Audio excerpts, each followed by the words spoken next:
Hello, everybody. Welcome to the live show.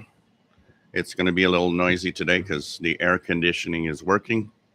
As it is hot outside, we're in the upper 80s, almost 90 Fahrenheit. So I want to keep it cool. Hope everybody is all right. I'm going to check this out.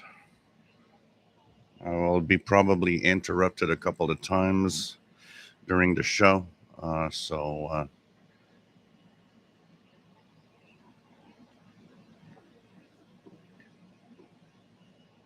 I haven't started the vodka yet.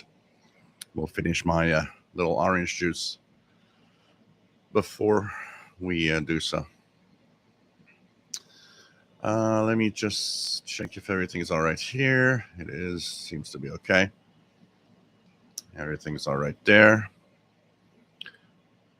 So I am actually tuned into Field Day 20-meter band, quite a lot of activity with Field Day stations. We're going to talk about that, and we'll, of course, look at anything else, pirate stations, chase, all sorts of little things.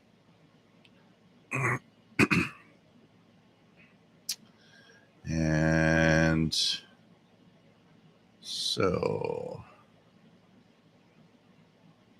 here we go. And everything seems okay. So welcome aboard, everybody. This is the live shortwave show, and we are here to have fun. We are accompanied by Mr. Paul the Cat that is on his little mat here, as you see. Paul the Cat saying hello.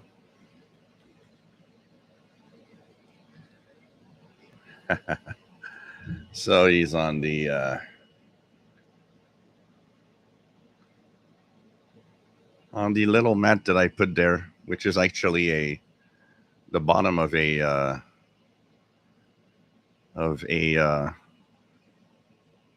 delivery box that had some food, and they put aluminum foil to keep the cold. So nice to have all of you here. So my name is Jill. I'm located in Montreal, Quebec, Canada. This is the radio show where we talk about shortwave, CB, anything radio, actually. It's, radio, and more radio. We are radio geeks, and we're here to have fun with that. Today, like I said, it's a little noisier because we have air conditioning running as it's hot outside. It would have been fun to be outside, but the problem is that at this hour and this time of year, being outside means that I'll have the sun directly on me for at least 2 hours. So it's kind of not a good idea. So we'll keep that for another night. We are here twice a week with a radio show. We are here on a Wednesday, North America time at 8 p.m. Eastern, but that's Thursday UTC time, actually, at 0 hours Universal time. And we are here on Saturday at 4 p.m. Eastern time. That's 20 hours UTC. And we talk about radio. There's a chat room where you can join and say hello to everybody. Great people, very helpful people. Always here to have fun and entertain and answer questions. And I think it's a great bunch of people here, which is really, really cool. We also have a Facebook group. Sorry, same name as the official SWL channel, as the YouTube channel here. And we have 2,600 and some members that are having fun with radio, sharing and talking about all sorts of, personal comments, experiments, just having fun with radio in general. And that's really cool. Once again, in a very good group, very, very nice people, and always there to help out and have fun with radio, whatever radio you have and you own. So let's start with the chat. Matt MDK2, nice to have you on board from Denver, where it's cool. Gabe's radio channel, nice to have you on board. We have Bobby Burgess from Morgan City, Louisiana, USA. Nice to have you here. We have Nick Sharp. Nice to have you here from Southern England. David's Radio Room. Nice to have you on board. From Central Georgia, KJ4CMY. Dwayne, nice to have you on board from Northeast Tennessee, where it's 83 and overcast. Michael, nice to have you on board. Luigi, nice to have you here. Bonjour et bienvenue depuis la France. Et je suis bien heureux de savoir que la canicule est terminée. Pour la COVID, je suis encore un petit peu... je sens des effets, mais en général, c'est correct. So still feel maybe slightly tired still of my COVID experience. But and I do have a little scratchy voice still, but overall, I test negative now and I'm pretty top shape. Larry, N2ICZ, nice to have you on board. We have Robert Cross, nice to have you here. We have Jay Watterson 69, nice to have you on board. We have Jeff Williams from the Southwest Cornwall, nice to have you here. Artisan Crafter's Kitchen, nice to have you on board. From Massachusetts, we have Richard Wagner, nice to have you here from Northeast Illinois. We have RJDA Dakota, nice to have you on board from Winsville, Missouri. We have Gary 24 Fan, nice to have you on board from warm northern Maine. David's Radio Room, yep, field day in North America, and there's a lot of activity actually on 20 meters. We're going to talk a little bit about field day, an interesting event, actually the biggest event. And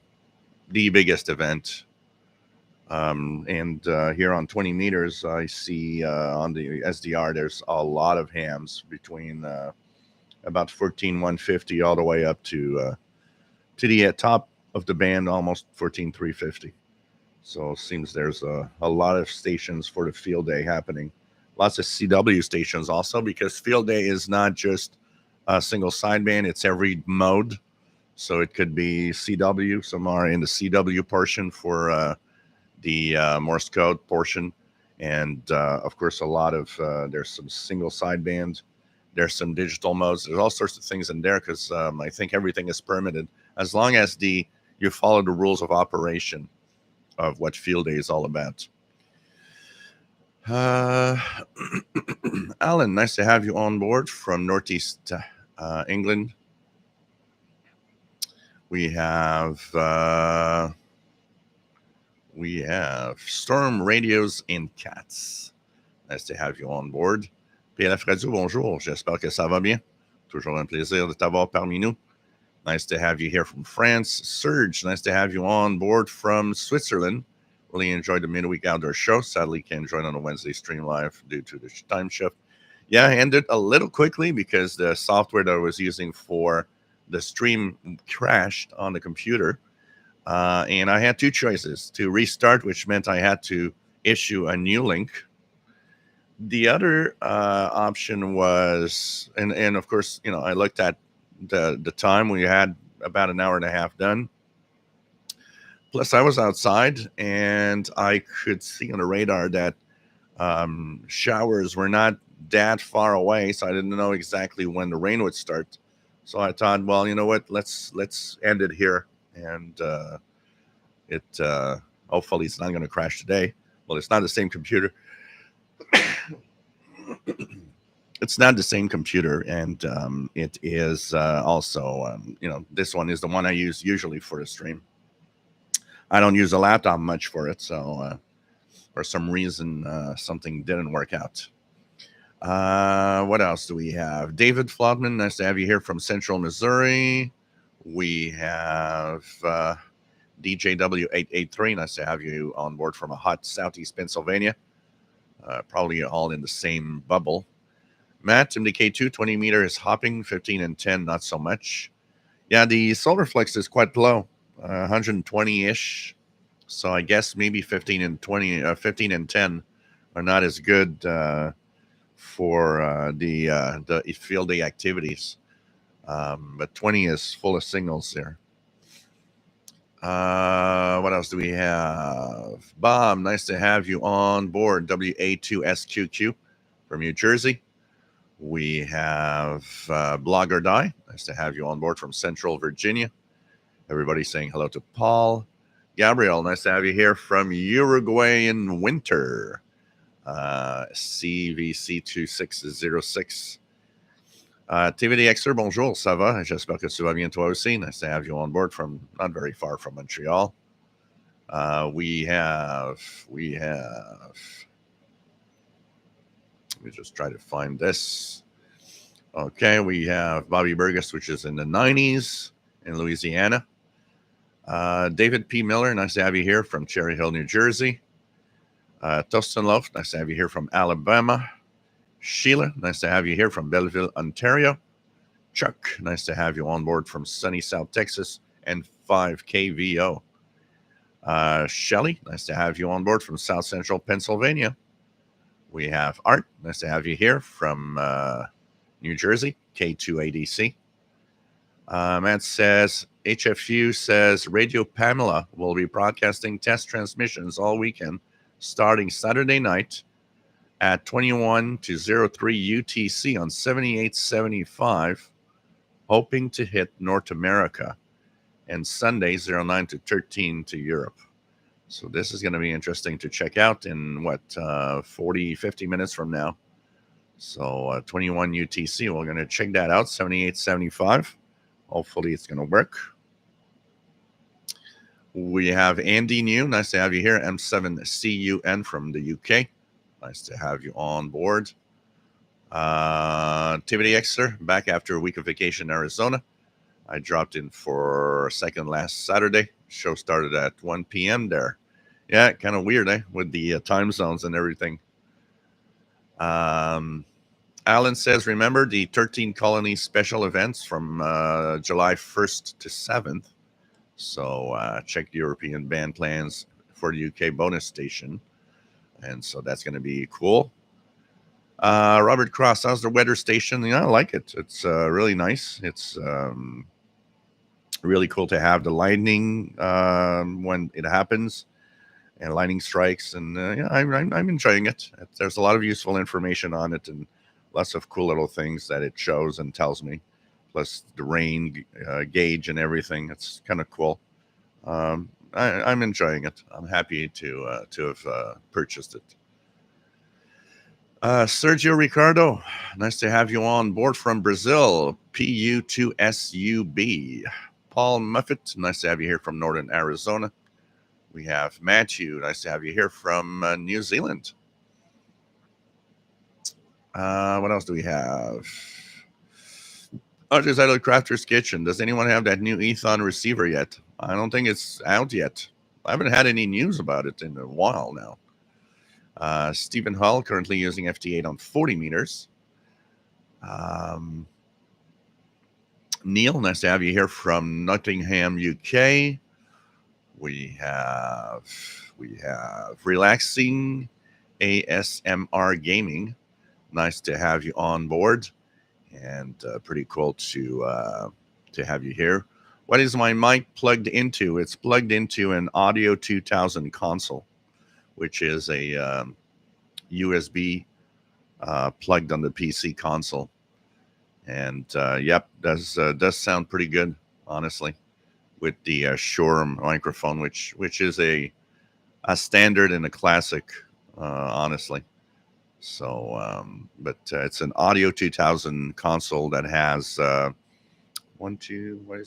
six different channels that I can use for different things. So actually, I want to move things around so that I have an easier access to the console when I need to, because it's kind of a little far. So when I want to put the audio of the radios and stuff like that, always sounds kind of weird.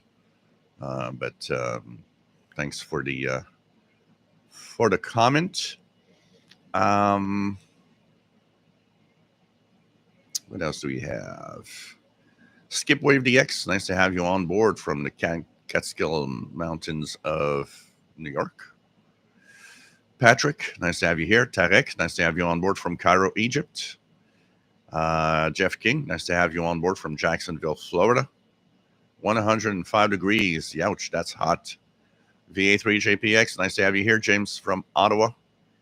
Canadian radio TV guy, nice to have you here from Sherwood Park, Alberta, coming to you with all brand new laptop screen that I replaced my own one with because I accidentally broke it.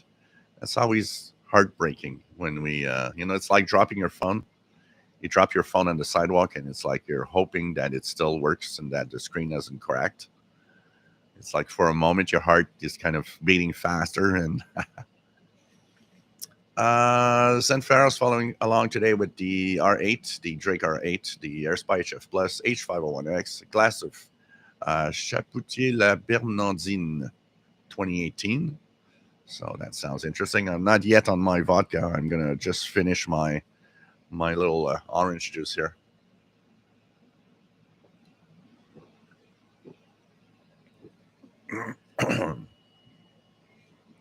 And then I'm going to go and fill up with my little vodka drink. Dr. Sissop, nice to have you here. Andy New received my Digimode cables and sound card to connect his Xiegu G90 for FT8. Looking forward to that. Cool. Have fun. That's the important thing, is to have fun. Bob, have you ever done a show or would consider doing a show that explains the sunspot numbers, solar flux, and how they relate to propagation? Yeah, we've did it in the past a few times, but yeah, there's actually we can even talk about it today. It could be one part of the subjects today of propagation, and kind of the correlation between the solar activity and how propagation works. So I'll try to remember to talk a bit about it, kind of resume it a little later. I know that it helps a lot of people. Last time we talked about it, we came into the Carrington event and all the funky things that the sun can do in a solar cycle, and we actually sparked interest in more. And a lot of people, actually a couple of people, started doing a little more research on the solar activity because they were kind of fascinated with all of this. Matt says, my guess is that Radio Pamela won't reach us until sunset and probably just to the eastern part of the continent. Yeah, a 21 UT 7875 from Europe is not an impossible task here, but it's not yet the perfect time, especially with low power that they usually use. What else do we have? Alan, don't forget, telling Handy not to forget PSK31. It is actually a fun mode. I need to set up for digital modes for sure. So my weather station that I have is an Accurite weather station that I purchased, month and a half ago, something like that. And really, really love it. It's actually right here next to the laptop under the microphone. This is the weather station I'm using, and it's really, really nice. As can measure the rain and of course the wind and all the things. It's really, really nice. Honestly, it's a cool weather station. I had to replace my old one that stopped working for some reason at some point. Uncle Justin, KB2RMC in Western New York State. Nice to have you here. Roger Gibbs, nice to have you here from the UK. Dr. Sissop picking up 1540 Freeport, Bahamas, which is strange this early. Alan, Joel, do you use the same mic for your radio? No, my Yaesu has its own. I use the Yaesu microphone that came stock with my Yaesu FT450. The only thing that I use same is when I actually want you guys to listen to something from my radio, it actually goes through the console. James, WRQX585, nice to have you on board from Prospect, Connecticut. We have Stephen Hull, nice to have you on board. Also would like to know more about sunspots. So we're going to talk about it a little later. Sorry. Robert Spence Thompson, anyone else think that a shift in the poles is affecting radio? Well, poles are not shifting yet; they're just moving around. But there's no indication of a reversal right now. It's just that it's moving around a little bit. Can it affect radio? If it would move a lot, yes, it could. If it, because we know, for example, that the geomagnetic field around the Earth has been kind of going a little. It's not as strong now that it was 50 years ago. So this could affect radio propagation for sure in a way, because if the geomagnetic field is not as strong, that means more solar radiation hits the atmosphere. So it could add in increased propagation in some way, also in increased absorption in some way. So that could change. But overall, the poles shifted in, I don't know, 10, like 10, 15 miles a year, something like that. Right now, it's like leaving Canada and going towards the Russian territory slowly. So I don't know. I don't remember how many years, but at some point, the magnetic pole will actually be at in Russia rather than northern Canada like it is right now in the Arctic. So that probably has some slight shifting in propagation, but how big of an effect is it? That's hard to assess. Bob Raymond, nice to have you on board from New Hampshire. Kevin McGee, nice to have you on board from Richmond, Virginia. David P. Miller, last I heard, Ethon E1 is due the third quarter of this year, but we know that their previous announcements are like, so don't hold your breath. Yeah, because it was supposed to be like the first quarter this year also. Now it's the third quarter this year. I don't know, but that thing, if that thing ever gets to market, I don't know, but I'm until it's there, forget it. What else do we have? James Mooder is back. Nice to have you here. We have Zen Farrow's most interesting thing about Chapoutier's wines is that he always the wine information in Braille on the label. Oh, that's nice. That's nice. It's a nice added touch. So when you want to, for people that have are blind, or they can actually choose and know more. There should be more of these things like that. There should be a lot more of Braille everywhere, for sure. Braille everywhere. What else do we have?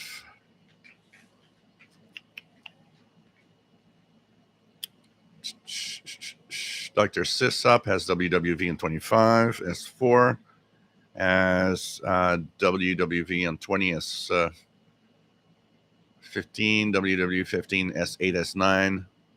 So, and he's got 10 megahertz S4.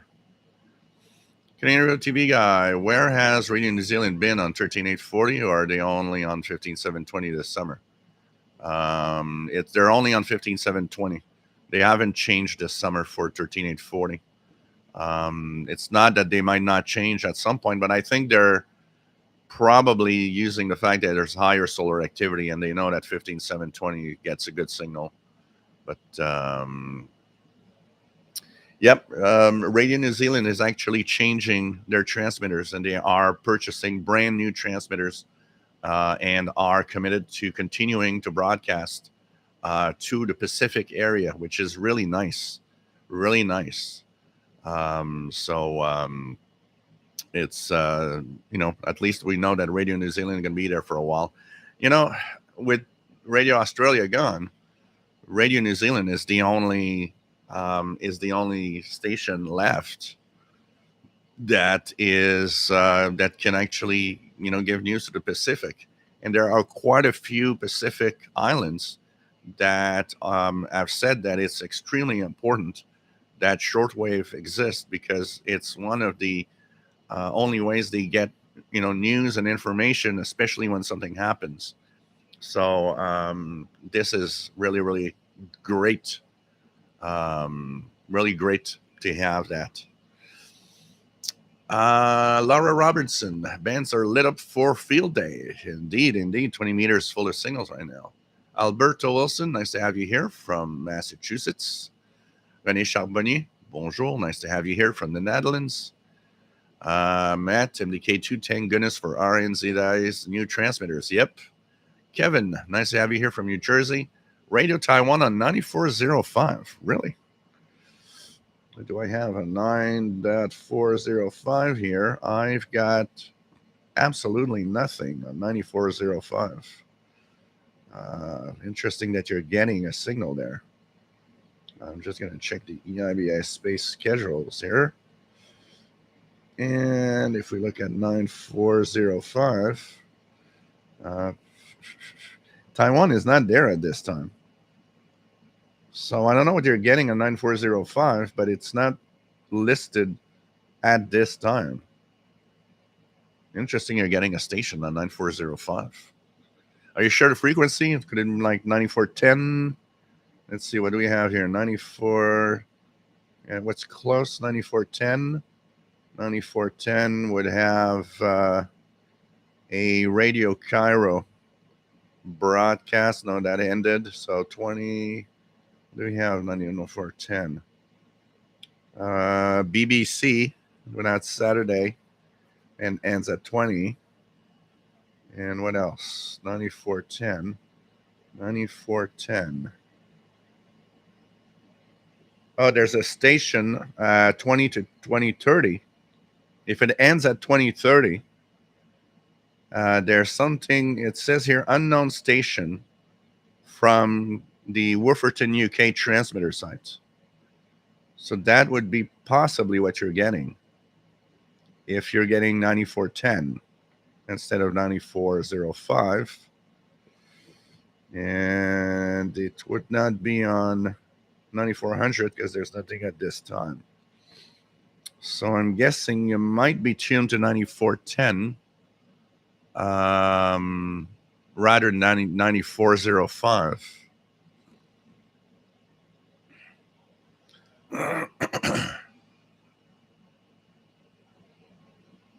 So check it out, because there's no Radio Taiwan listed right now. It's Taiwan is listed only from 16 to 17 UT on that frequency. What else do we have? Matt says, yesterday I heard a great program on KBS World Radio. It was the anniversary of the start of the Korean War and had a lot of stories from people who fought it and lived through it. Oh, that must be super interesting. I like when stations have these programs about, history of their own country when, things happen. One of them that I love to listen to in the weekdays is Radio Romania, when they talk about their communist times under the Soviet rule. It's always interesting. Dr. Sisop, CB active on 27025. DK2, nothing on 9405. Salvo Marina, nothing also on 9405 in Italy. Levi Nathan, nice to have you here from Israel. Blogger Dias, nothing on 9405. Dr. Sisop, nothing on 9405. Hello there, Greg. Nice to have you here.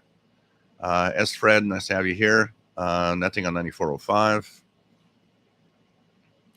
Luigi has nothing in France. What else do we have?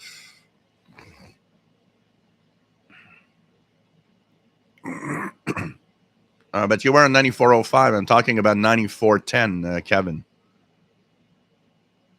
Because there's no station listed on 9405 right now. So I was wondering if you're using your Ethon receiver, there was a station until 2030 on 9410. So I was wondering if you were not just 5 kilohertz off. Kind of interesting, because here there was absolutely nothing on 9405. So I don't know if you did get something on 9405. I don't know what it was. What else do we have?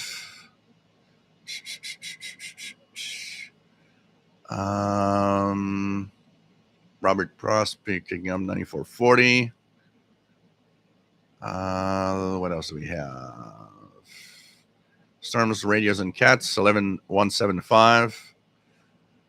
So, yeah, 9410 actually ended at 2030. So it probably is off now, 9410. So kind of interesting. Martin, PE9TIG, nice to have you on board.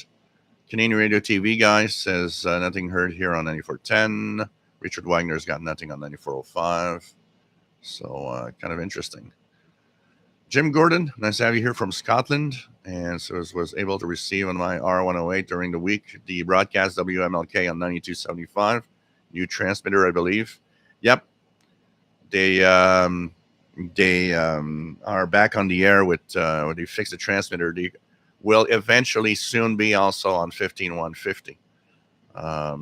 Broadcasting on 15150 also. They need to kind of tweak the transmitter for that right now. So, hey, I'm already down the chat room, which is kind of nice. What we're going to do is I'm going to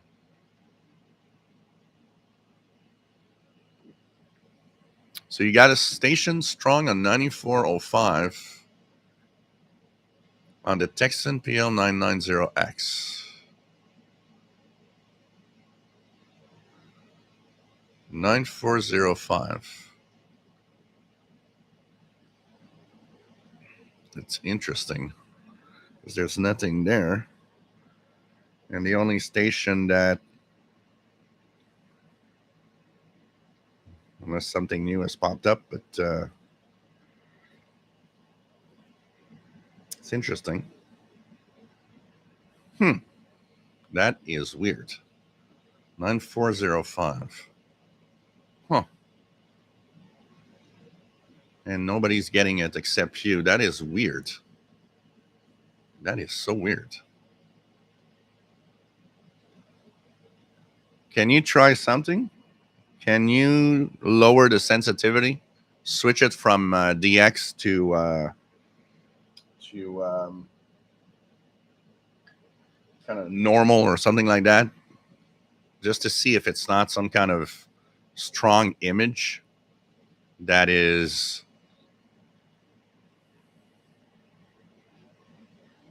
interfering. Because the closest thing there would be WRMI on 9395. That is interesting. That is very interesting.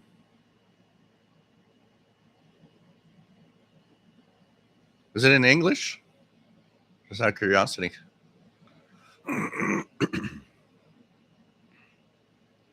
Kind of interesting. Greg, nice to have you on board. And watch video from Todderbert. So nice to have you here. Terry Colgan, nice to have you on board. Carol, W7WXV, nice to have you here from the high desert of Oregon. Perfect weather for field day, sunny and 85 degrees. Canadian Radio TV guy, what happened to WWCR 94? It was WTWW on 9940. They're still broadcasting. From what I know, they start at, what's the time that they start? 9940 is, it says here it's an irregular broadcast, so it's like they kind of pop the transmitter on at some point. But when they're there, I haven't tried in a while, 9940 though. If I look here, 9.940, there's nothing at this time on 9940. So I'll be keeping an eye.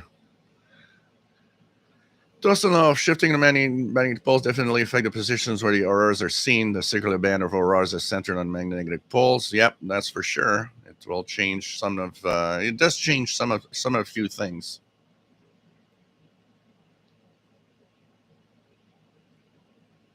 What else do we have? Dr. Sis up here, squalling noise on 93.95. Nothing on Tuscaloosa, nothing 94.05 North Alabama. Then Farrell's nothing on 94.05 or 94.10, but WRMI 93.95. Matt has a couple of hams at 24.980. Forgot that the 12-meter band goes that high. Yeah, 12-meter band. It's 24.890 to 24.990, something like that. It's 100 kilohertz wide. Tostenloff is 93.95 coming in strong. Kevin says it is in English. Can you tune 93.95, Kevin? Just out of curiosity, and compare. Is it the same thing?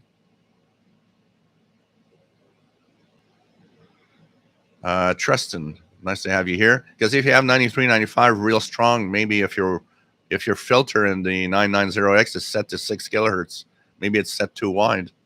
Just out of, because it's crazy that nobody else is hearing 94.05. So I'm scratching my head as to what could be happening right now. Tristan, nice to have you here from Newfoundland. RJDA Dakota, nothing on 99.40. But often, yep, Voice of Freedom from WTWW. XH Data 901. I have to check that out. XH Data 901. I've not heard of that one. XH Data. XH Data. Data 901. Okay, seems like a small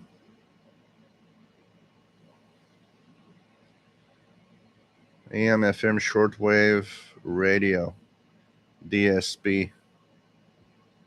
One of those cheap little XH Data portables. I need to check that out. It would be 40 Canadian dollars. Huh. That's kind of interesting. And they have another one, which is, one comes with a memory card. You could buy it with or without a SD card to go in it for the MP3 player. Kind of interesting. I'll check it out. I'm going to check it out. Who knows? What else do we have? Canadian Radio TV Guy, thanks for reminding me. I actually forgot this weekend is field day. Yes, it is. Yes, it is. Kamikaze 76, nice to have you on board from West Michigan, WA8115SWL. Storms, Radios, and Cats. Dude on 11175 needs to speak and stop mumbling. Salvo Marina has 93.95, nothing in North Italy. Yeah, we're not positioned for that direction. Larry and 2ICZ been picking up a lot of global command transmissions on 11175. Jim Gordon, with the good weather up here in Scotland, I was at last able to take my Age RF 2200 for a DX walk. It did well on shortwave, was excellent medium wave. I do miss the digital display we now take for granted. Yeah, definitely. Dr. Sisop 5025 Radio Marty strong there. Matt VAOA French 15185 break signal from Greenville. Robert Cross has nothing on 9395. MDK2 English language lessons for French speakers on VOA. Yeah, that they do that a lot. A couple of transmissions I get very well here have that, which I would prefer to have. Now it's nice because it helps people learn English, but I'd like to have the a regular news broadcast instead.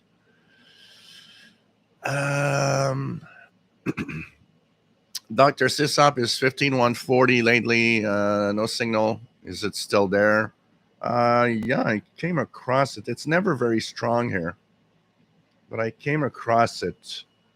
15140. Is it still listed? Yeah, it is. And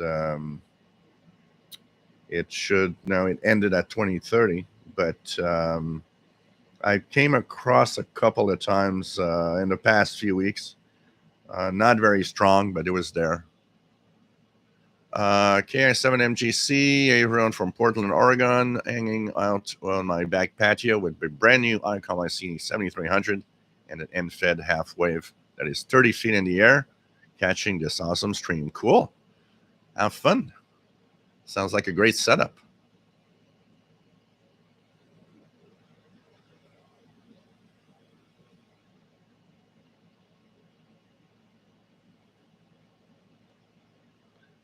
So, what else do we have?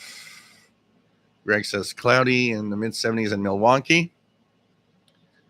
A little hot for a fire, says RJ Dakota. Yeah, definitely. It should be some kind of water stream or something, a lake or a beach. Kevin is gone, and at 3.5, a very hard to hear English broadcast, but it sounds religious. What frequency?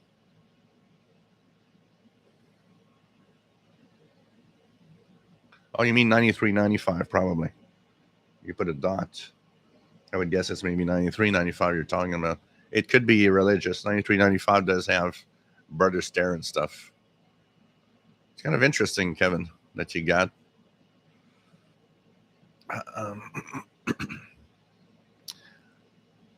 Valdemir Mello, if you can speak English.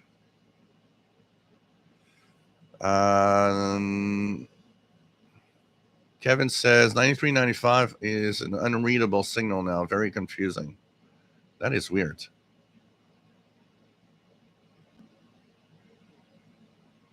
Because I find it very, very bizarre that we're getting a strong signal on 9405. It's very bizarre. What could be happening? So bizarre. Terry Colgan, official shortwave channel tribute EQSL available from Texas Radio Shortwave for reports on Bob Will's show at 01 UTC on 5950 kilohertz tonight. So, hey guys, if you want to have a special EQSL, listen to Texas Radio Shortwave for the Bob Will's show. And that's at 01 UTC tonight. There will be a little tribute to our channel, to our YouTube channel and efforts, and a special EQSL. And remember, Texas Radio Shortwave wants you to give a detailed and interesting report, not just a I heard this, I heard that, and that's it. Take the time to also comment and say what you enjoy or don't like of the show. And thanks for all of this, Terry, and Texas Radio Shortwave, which is every week, by the way. If you guys listen every week, it's always an interesting broadcast. Lots of diversified programming. Really, really nice to have that available via WRMI.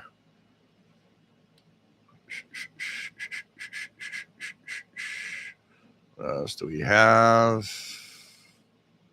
What else do we have?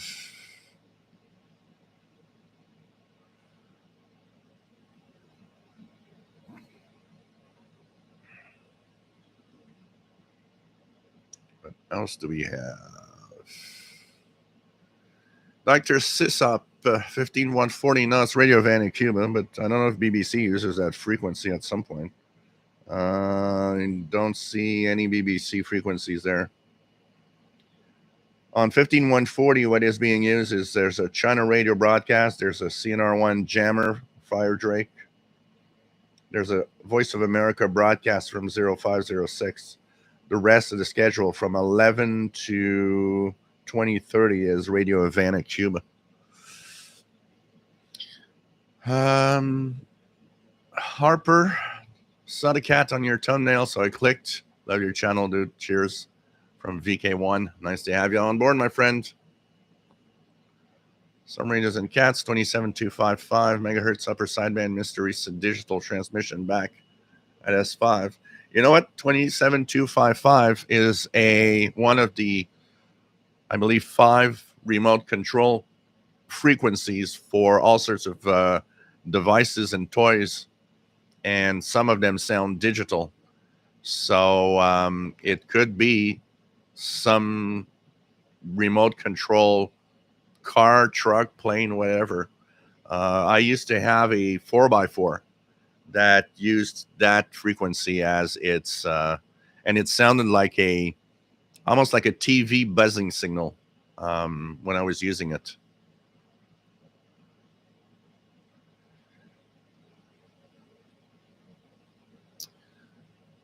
What else do we have? Jim Garden, there's various shortwave transmissions via Madagascar. I remember the old Radio Netherlands relay.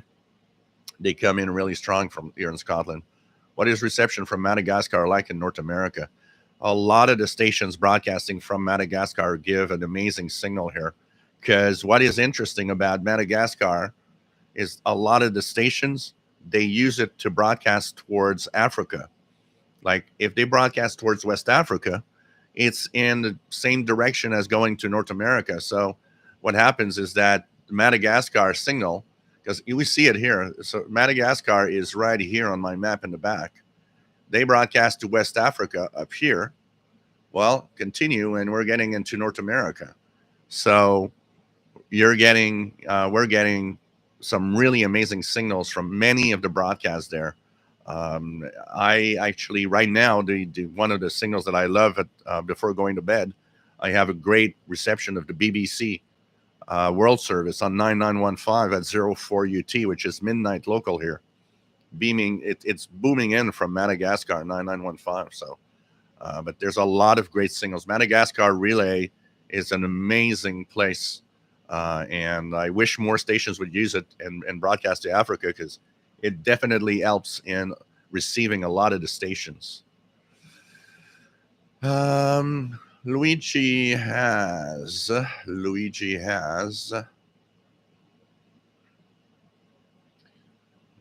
KBS World Radio on 6090, very strong in France. Alberto Wilson, 7214, lower sideband, some ham action. Yeah, there's a lot of, it's field day, so 40 meters, 80 meters, and even 20 meters must be full of signals right now. Mickey Delminch, nice to have you here from Sherwood Park, Alberta, Canada. Texas Radio Shortwave, 5950 kilohertz. 5950 kilohertz.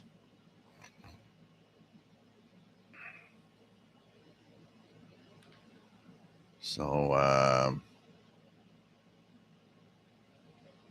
just going to do a little signaling of stuff.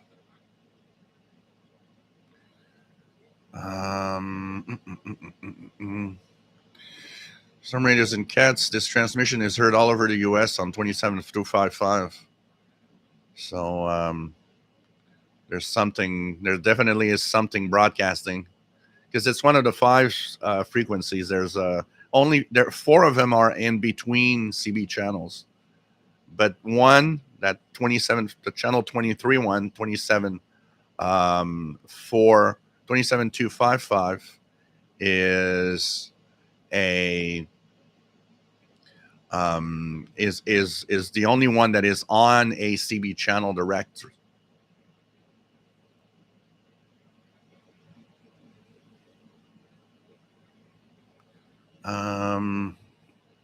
What else do we have? Let's go down.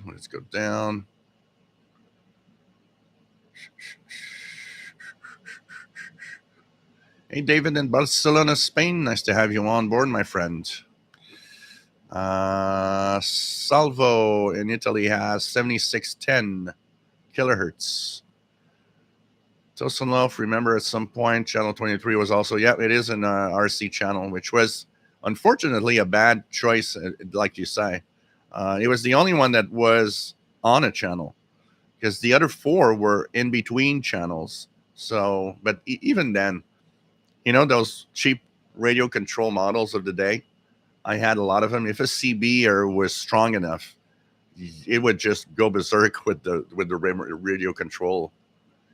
KI7MGC, what is the furthest signal you've received? Is that an easy answer? Probably as far away as possible. So from Montreal here, I got Australia easy for a long time. I mean, it's I've been listening for 40 years this year, in August, and so pretty much heard every corner of the world and every type of transmissions of all sorts. And I am also, for those that wonder, I am also Victor Echo 2 Zulu Zulu India. I am a ham radio operator since December. And Steve, nice to have you here from England. Dimitri, nice to have you on board. Always nice to have you here. Gibbs Radio Channel gets 87.7 at home, which I don't probably have a picture on TV, but I have audio. There's a lot of these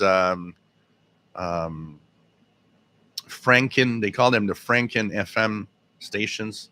They're off. What they do is they will have, like, either a fixed picture or something like that, but will have audio because that's where they want people to have. Is audio.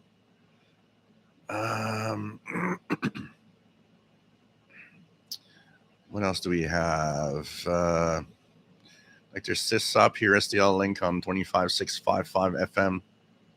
Not sure what station it is.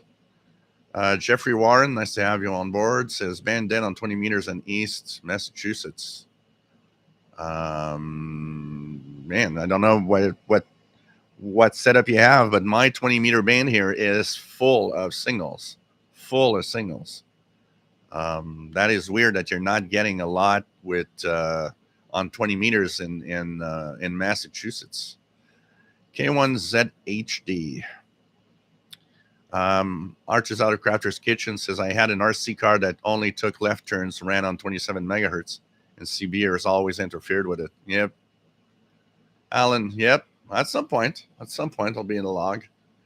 There's going to be an upcoming, I'll be actually operating a upcoming special event station. It's the 60th anniversary of the Canadian International DX Club this year. And in July, I'll have 2 Sundays that I'll be operating with the CIDX Club call sign as a special event station. And there's going to be a special EQSL that will be sent out to all the contacts that we do. So the details are coming in the next few days. They'll be in the messenger for those that are in the club. And they'll be announced in advance on many places, including here. So if you guys want to try to get the special event station for CIDX, I'll be operating that 2 Sundays in July. What else do we have? Alberto 9980. I believe that's WWCR. That's on 9980. So you should be hearing WWCR until 21 UT, but until 23 UT. Sorry. So that should be, but from 20 to 20. Yeah. Saturday, Sunday starts at 20. That's it. Yeah. If you hear something that is like English breaching, it should be Brother Stare. Tarek is hearing 7610 is Korean here in Cairo. What's on 7610? 7610. Interesting. Two stations are Radio Ranging Kaman.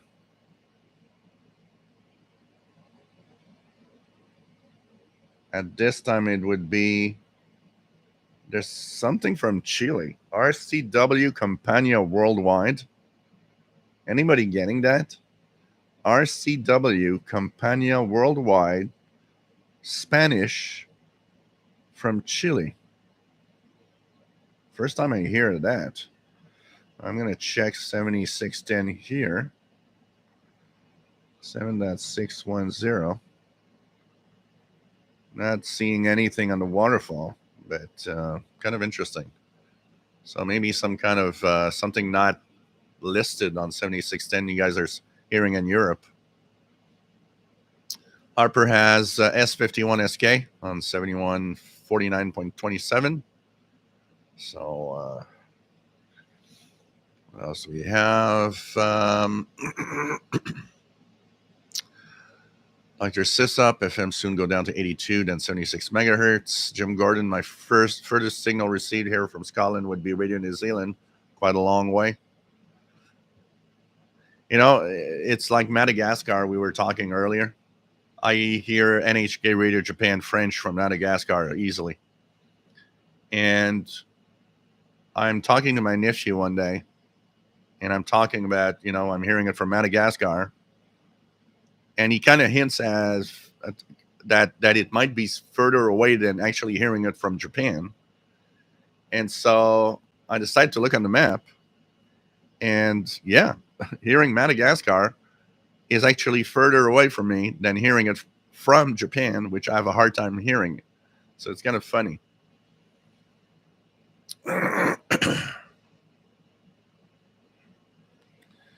What else do we have? What else do we have? Games Reader channel. I watch on YouTube Totterbirds, and he has Sanjin ATS 909 X2, Redicus V115. You should buy it. I have, but I had the V115, and I do have a ATS 909 X2. It's a good radio. It's not in my top choice. Almost all the reviews I've seen, including especially that guy's reviews, are way too scratch the surface only. They're not going enough in depth to see that the 909X2 suffers from quite a few flaws when you're in the right place. Here, FM breakthrough on so many of the shortwave bands, and I got a few videos showing how useless it is on some frequencies to listen to shortwave here, including and the air band is useless with the FM breakthrough. It's just incapable of dealing with it. And there's a few things. It's off frequency. The 909X2 are pretty much all off frequency. It shows mostly when you start tuning around in single sideband. I find the lack of single sideband filters. You're stuck with just one choice when in AM they gave you several choices. I don't understand why they did that. That's weird. So there's quite a few things I rant at the 909X2.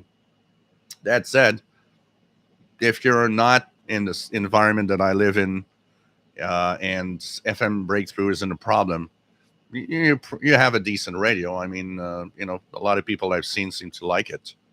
It's just that for the price that it's sold, those problems should not exist on that radio. And for the V115, it's rather crappy radio. It's one of those useless little receivers. It's very noisy. The electronics inside are very noisy.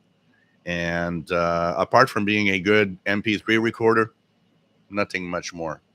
Scott KC2CAD, nice to have you on board. Says great going on getting your ticket. Thank you very much. What else do we have? But yeah, the V115 is deaf on shortwave. There's so much noise in the radio. Chris 66, nice to have you on board from Kentucky. Carol W7WXV. Well, we have paper QSLs. It's just that we started thinking about how it will cost to send out QSLs.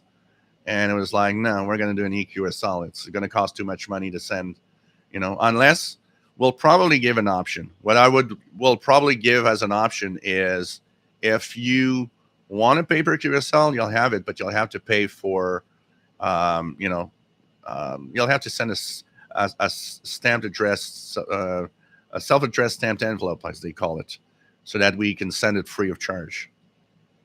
Because, I mean, it costs too much money to send them today. What else do we have? KI7MGC, I would definitely like to talk to you on that special event station. We'll try and make that very cool. Yeah, that's going to be coming. It's going to be. I actually kind of decided, it's an idea that came up. We were like, because Sheldon Harvey which is president of the club. Um, we were talking at some point, and he mentions that there's a club call sign, and I'm like, oh, so the club has its own call sign. Well, then I started thinking, well, it's the 60th anniversary. I think it'd be fun to do a special event station to celebrate 60 years of the club. So I decided, yeah, I'm going to do that.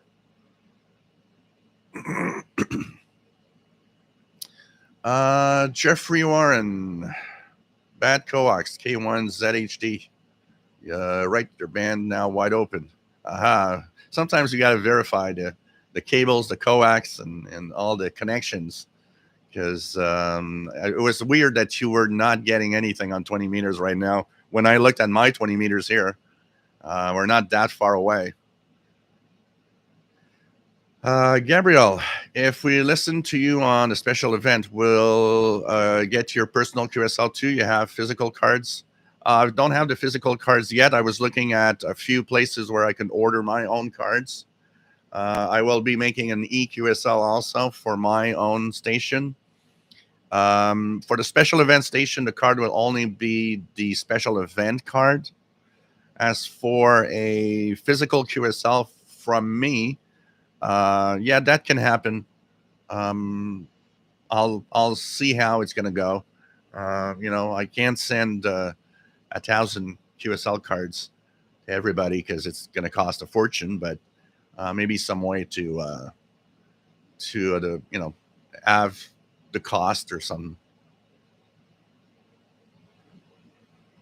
So, hey guys, I'm gonna take a little pause for a few seconds. I'm going to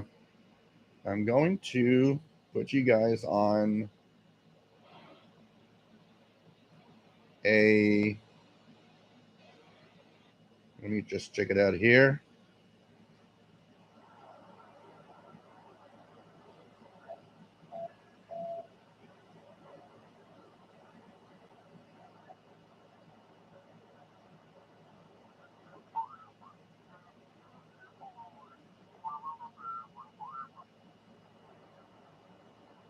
I'm gonna go make myself a drink. I'm gonna go make myself a drink, and I'm gonna leave you guys with the audio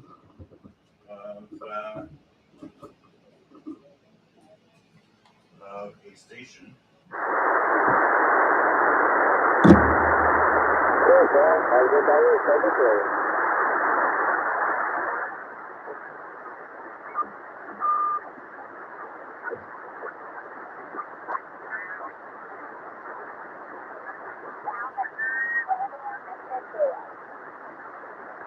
This is.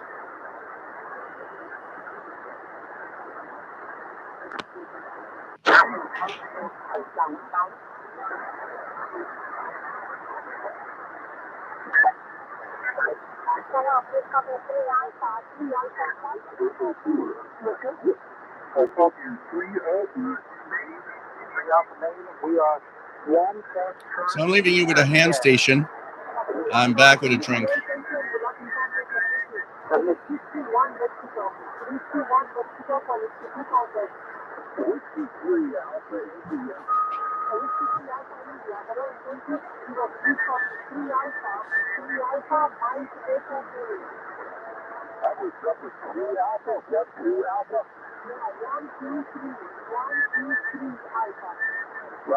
Roger. You are 5 Alpha, Eastern Pennsylvania.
So, I'm back. We're going to continue. Now I've got my vodka drink. Here we go. We're going to continue the show. So here's cheers to all of you. Vodka cranberry.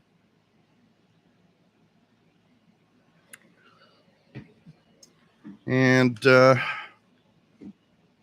continue here. Mad Radio DXer, nice to have you on board, my friend.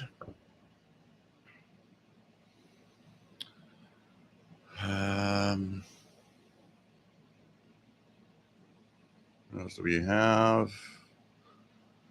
Richard Wagner, PL 3830, enough said. It's a great radio. Michael, nice to have you here from northern New Jersey. Tarek, yesterday WMLK was doing okay on 92.75 in Cairo around 2045. Send a reception report and waiting. Yeah, they must, I guess they must QSL.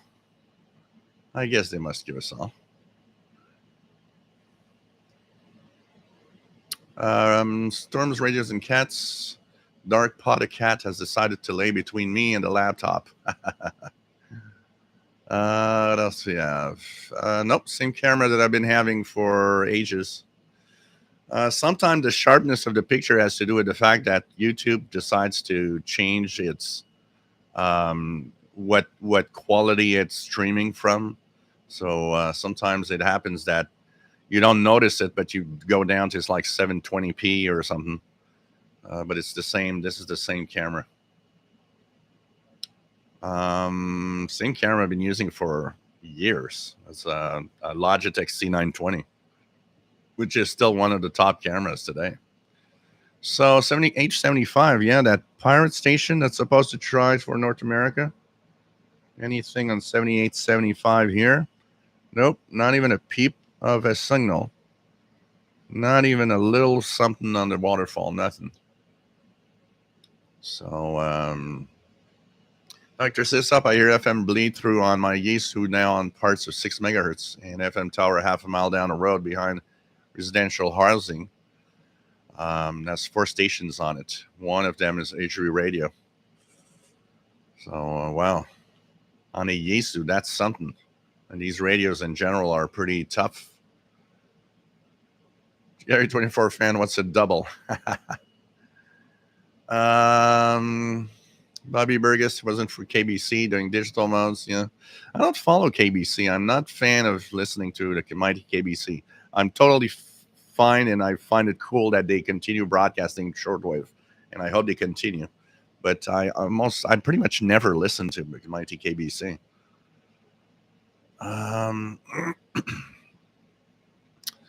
Gives you the channel, getting his BL5C battery for my Reticus. Dimitri. Okay, what else do we have? Michael says a drink sounds good. What else do we have?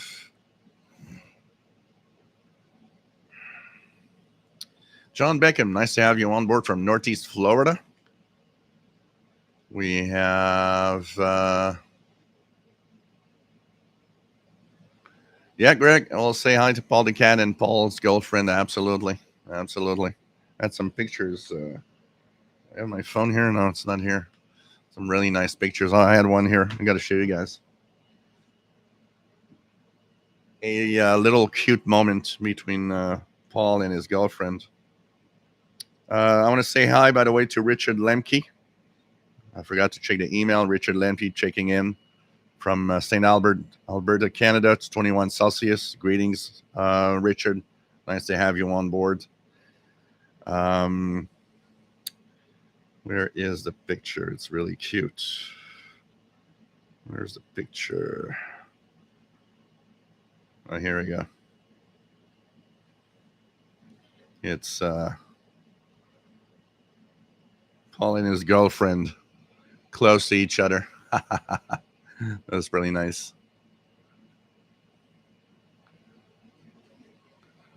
So that's kind of cool. So what else do we have? Alan thought about buying the PL's 368.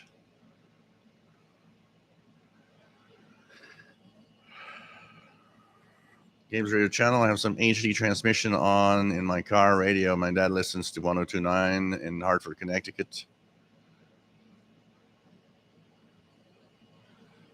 Cheers, Dimitri. DBS C777, KC1 PSK. Nice to have you here. David, Jill, what was that audio direct into the mixer? Seems that there was some noise reduction going on. I don't know if it was on your receiver or somewhere in the way of your shack here. This was directly in the console, but there could have been some noise reduction with the streaming software, because I know that the streaming software itself does change depending on the noise in the background and what you're trying to play. So it could have been actually in the streaming itself that it actually did some funky things, because the radio, that was the H501X directly into the console. And the console itself does not do any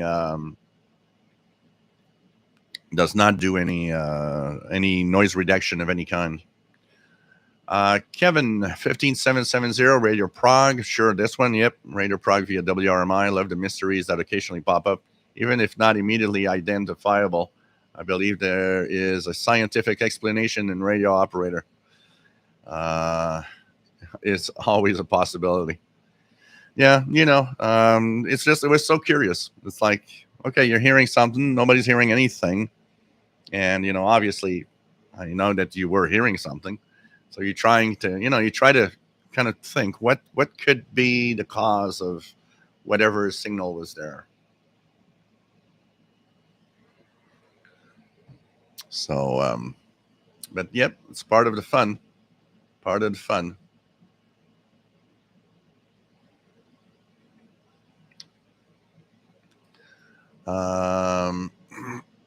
Storms, radios, and cats. Here's thunder. What else do we have? Yeah, they were cute. Matt, MDK2, Pirates are getting harder for me because they all seem to be broadcasting earlier in the evening than they had a few years ago when I got hooked on hearing them. Not many still on my dusk, on by dusk here. Yeah, it's more of for you, probably the winter is a better time, because the fact that the darkness will be, because they're always using those low frequencies.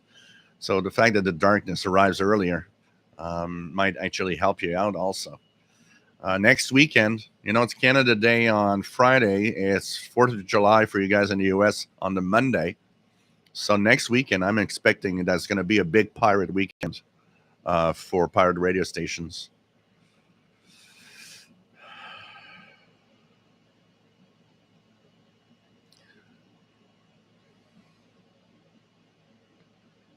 Alan, there's a European pirate that at the moment I'm enjoying listening to. Programming is awesome. You guys have a lot. You guys have a lot of pirates there to listen to in Europe. It's pretty amazing. John Beckham, the older grounding radios were very sensitive on shortwave bands, and in particular, the little analog handheld grounding Mini 200 was true shortwave DXer. Yep, there is a Canada Day contest too. Yep, and it's great because on Friday, the Canada Day contest, there's a Radio Amateurs of Canada station, an RAC station in every province, in every territories. So if you want to have those hard to hear, Yukon and Nunavut stations, and it's time to try. Look at the clusters because every single province and territory will have an RAC station operating. In the northern territories and in Nunavut, doesn't very happen very often that you can hear ham radio operators. So that's going to be something really, really cool to check out next Friday. That's for sure. That's for sure. So that's going to be something to check out. Definitely. So here I'm going to just check here. Okay. There's something that I'm curious about on the radio here. 14200 upper sideband. Signal to noise. I'm wondering if I've got the good cable. Do I have the good cable on? I have. Yeah, I have the good cable. It's weird.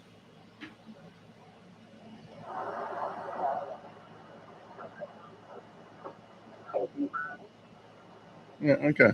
I had the impression that it was less sensitive. Um,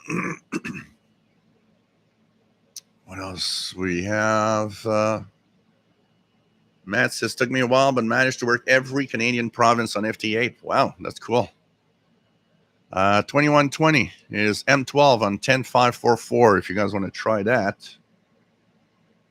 10543 upper here. I'm gonna put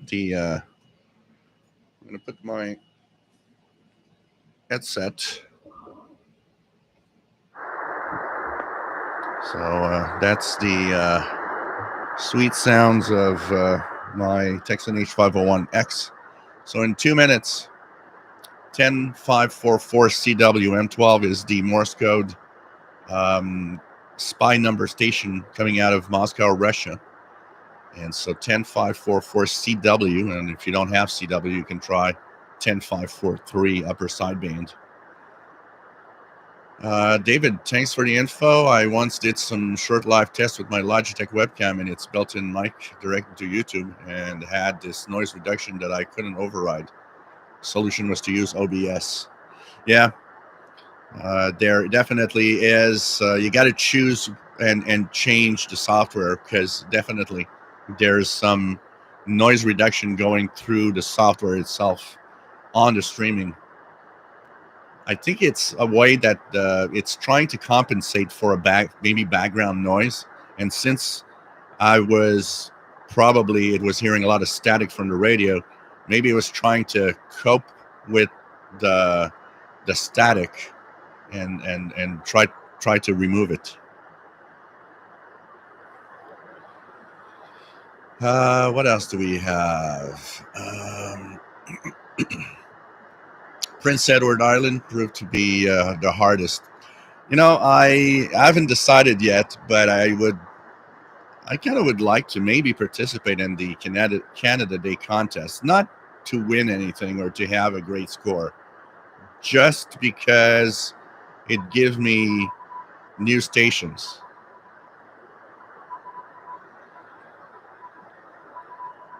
Well, it's not very strong, but if you guys hear it.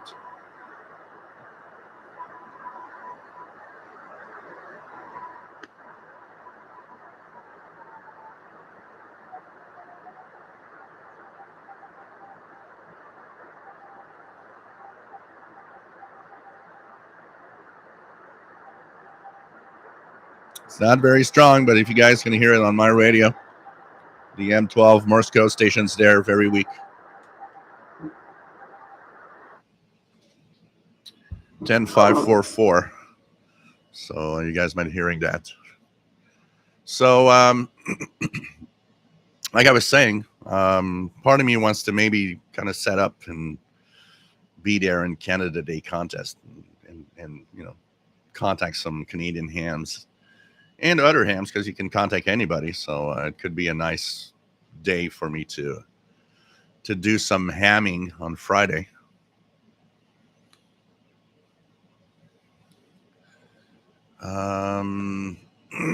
Alan, the Canada Day special event is normally during the 13 Colonies event. I'm not certain, but I'm sure it has been on at the same time once or twice.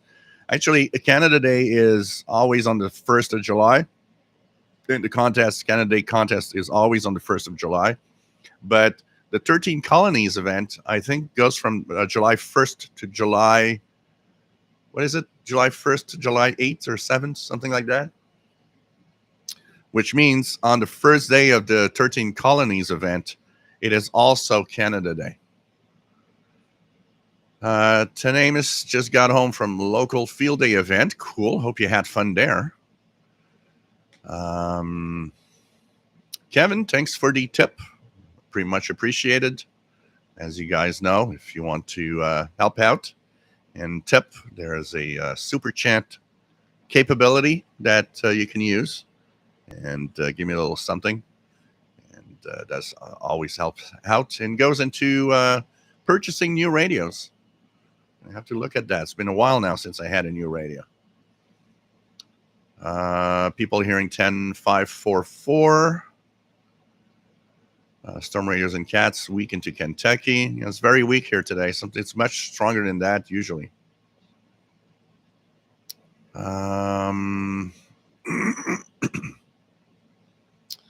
San Faros, copy M12CW and TIN 543 upper sideband on a 501X in the backyard. Cool. PLF Radio, here's the 10543 M12 clearly. It's meant for Europe, probably. Dimitri, do you receive a lot of signals from Russia? There must be a lot of traffic going on. A lot of the signals from Russia are, weak communications. I've been reading a lot, and we actually talked a lot about how there's quite a lot of Russian military communications out in the clear on the HF bands since the invasion of Ukraine, and Russia in general is very active on its military, on the Navy, on the Air Force, throughout the HF range, and there's a lot of things from Russia. And there's channel markers and the buzzer. There's the time signal stations. So there's definitely a lot to listen to, but a lot of those are rather weak and are better in Europe. Here in North America, what I get usually from Russia is either the buzzer on 4625, the RWM time signal stations, 14996, 9996, and 4996. I will hear a couple. I've heard a few single channel CW markers over time here in North America. They're tough to receive, but when you get one, it's kind of cool. And there's, of course, air traffic control stations that can be heard. But I get mostly the strongest ones, especially because I have a high noise floor. So even if some of the weaker stations make it, they're often like in the noise floor.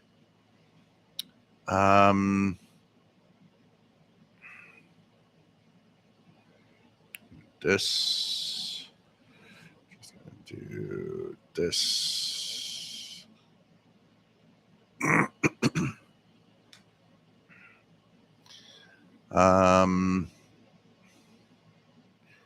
What else do we have? MDK2, enjoy working contests and phone because it's just a standard 5-9 signal report and the count of stations you worked.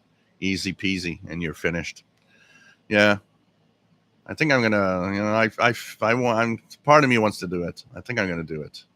Dawson Love doesn't hear 10543 upper sideband in Memphis, Tennessee. Nothing in Illinois, Northeast Illinois. It was very weak today, though. Zen Faros, copy M12 on the Sony ICF 7600JR. We have Alan, thought it was around the same time. I used to help at the 13 Colonies bonus station in the UK. So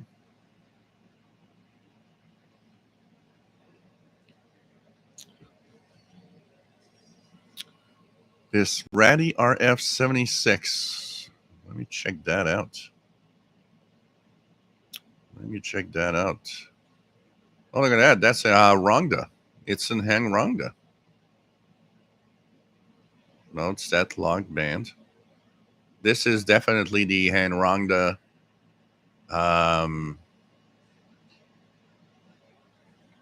HRD 747. Unless it has some different frequency range combination, but if I look at it here,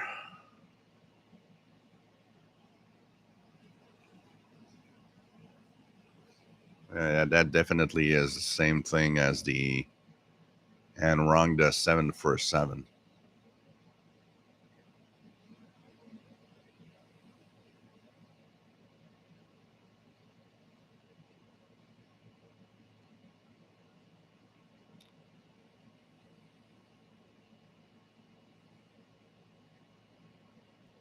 So yeah, that's definitely a.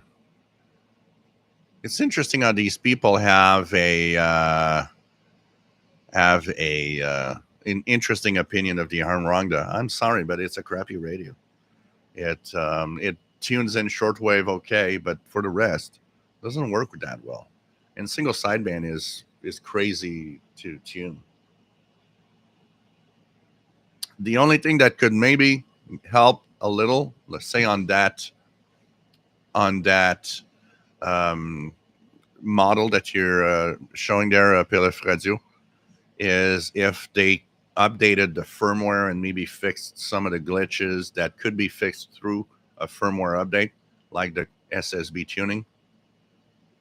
That could make it a little better. David says, so YouTube definitely has an always on noise reduction effect in the live streams, which seems quite useful, except when it's on radio audio. Yeah. It's like it's like Zoom. If you try to play a song through Zoom, nobody's hearing it.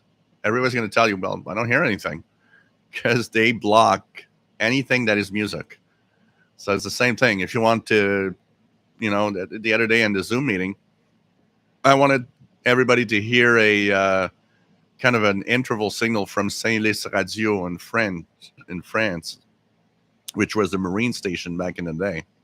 They had a short kind of interval signal before they would actually have the Marine broadcast.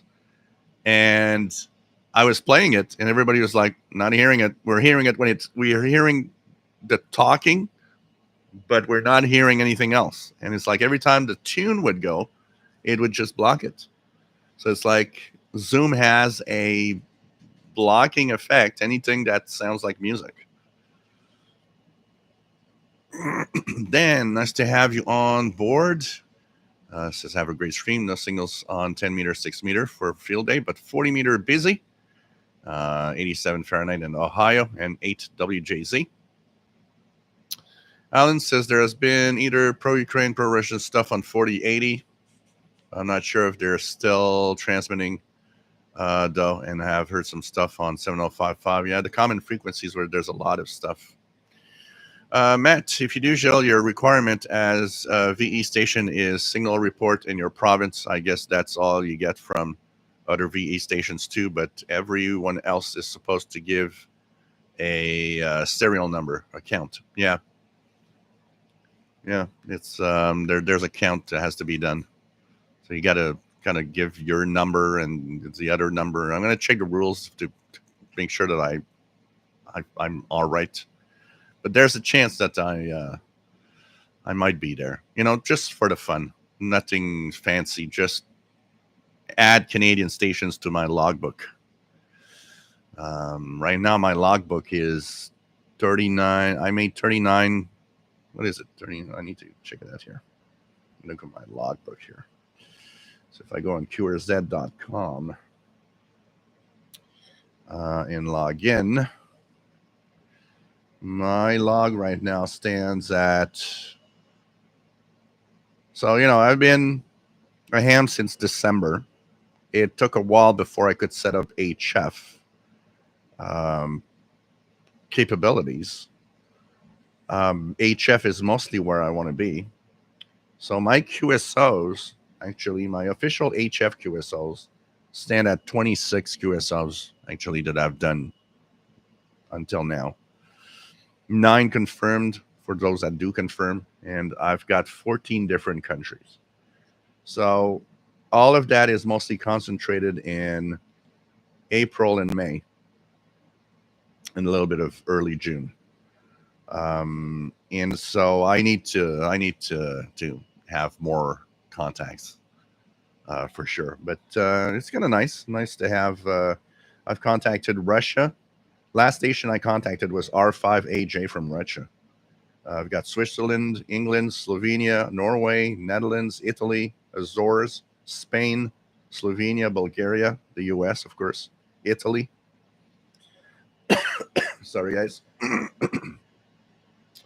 And I also have Greece, France, and a couple of Canadian stations. So I'm going to continue. I've got some nice stuff here. My first contact on HF was VE6CQ, Rick in Calgary, Alberta, and that was on 10 meters, and that was done with my disc cone in the that's outside on the balcony, which totally impressed me actually. But I need to do more. So I've had 26, 27 officially, because there's one missing in there. Officially 27 QSOs. I've been a little bit on 2 meters just for the fun of it. I'm not fond of 2 meters.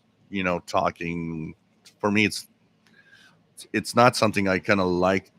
Talking on 2 meters just for the fun of talking. I'm more of an HF guy. Although 2 meters, 70 centimeters could be fun if I could one day set up for like satellites or stuff like that. I would love to try that, something like that. But I've not been super active, but I got a few stations. I got a few things with my infant antenna. I got the Yaesu FT450. So I'm going to try to set up better maybe, and try to get even more contacts on the ham band. One of the biggest problems that mostly prevented me from being on the ham bands is a lot of the time. I don't have a lot of time. I mean, there's all that I do on YouTube, the live show I do here, and plus being a caregiver, and it's actually getting more complicated as a caregiver in the last couple of weeks, which takes a lot of my time away from anything else. So all of that together means that I have a hard time finding time for anything.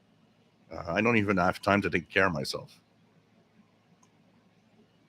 So, going out is out of the question.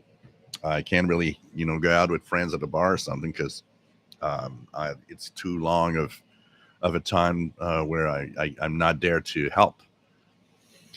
So we're going to try to do more if possible. We're going to really try to do more. John Beckham, model DE32 from Dejan Angel was one of your videos back in the day. I was trying to mention to you on the last meeting. Oh, the DE32. Yeah, I need to check out. It's probably still in one of the boxes. I need to continue my video taking the radios out of the storage and talking about them. I'll come around to the DE32. What else do we have?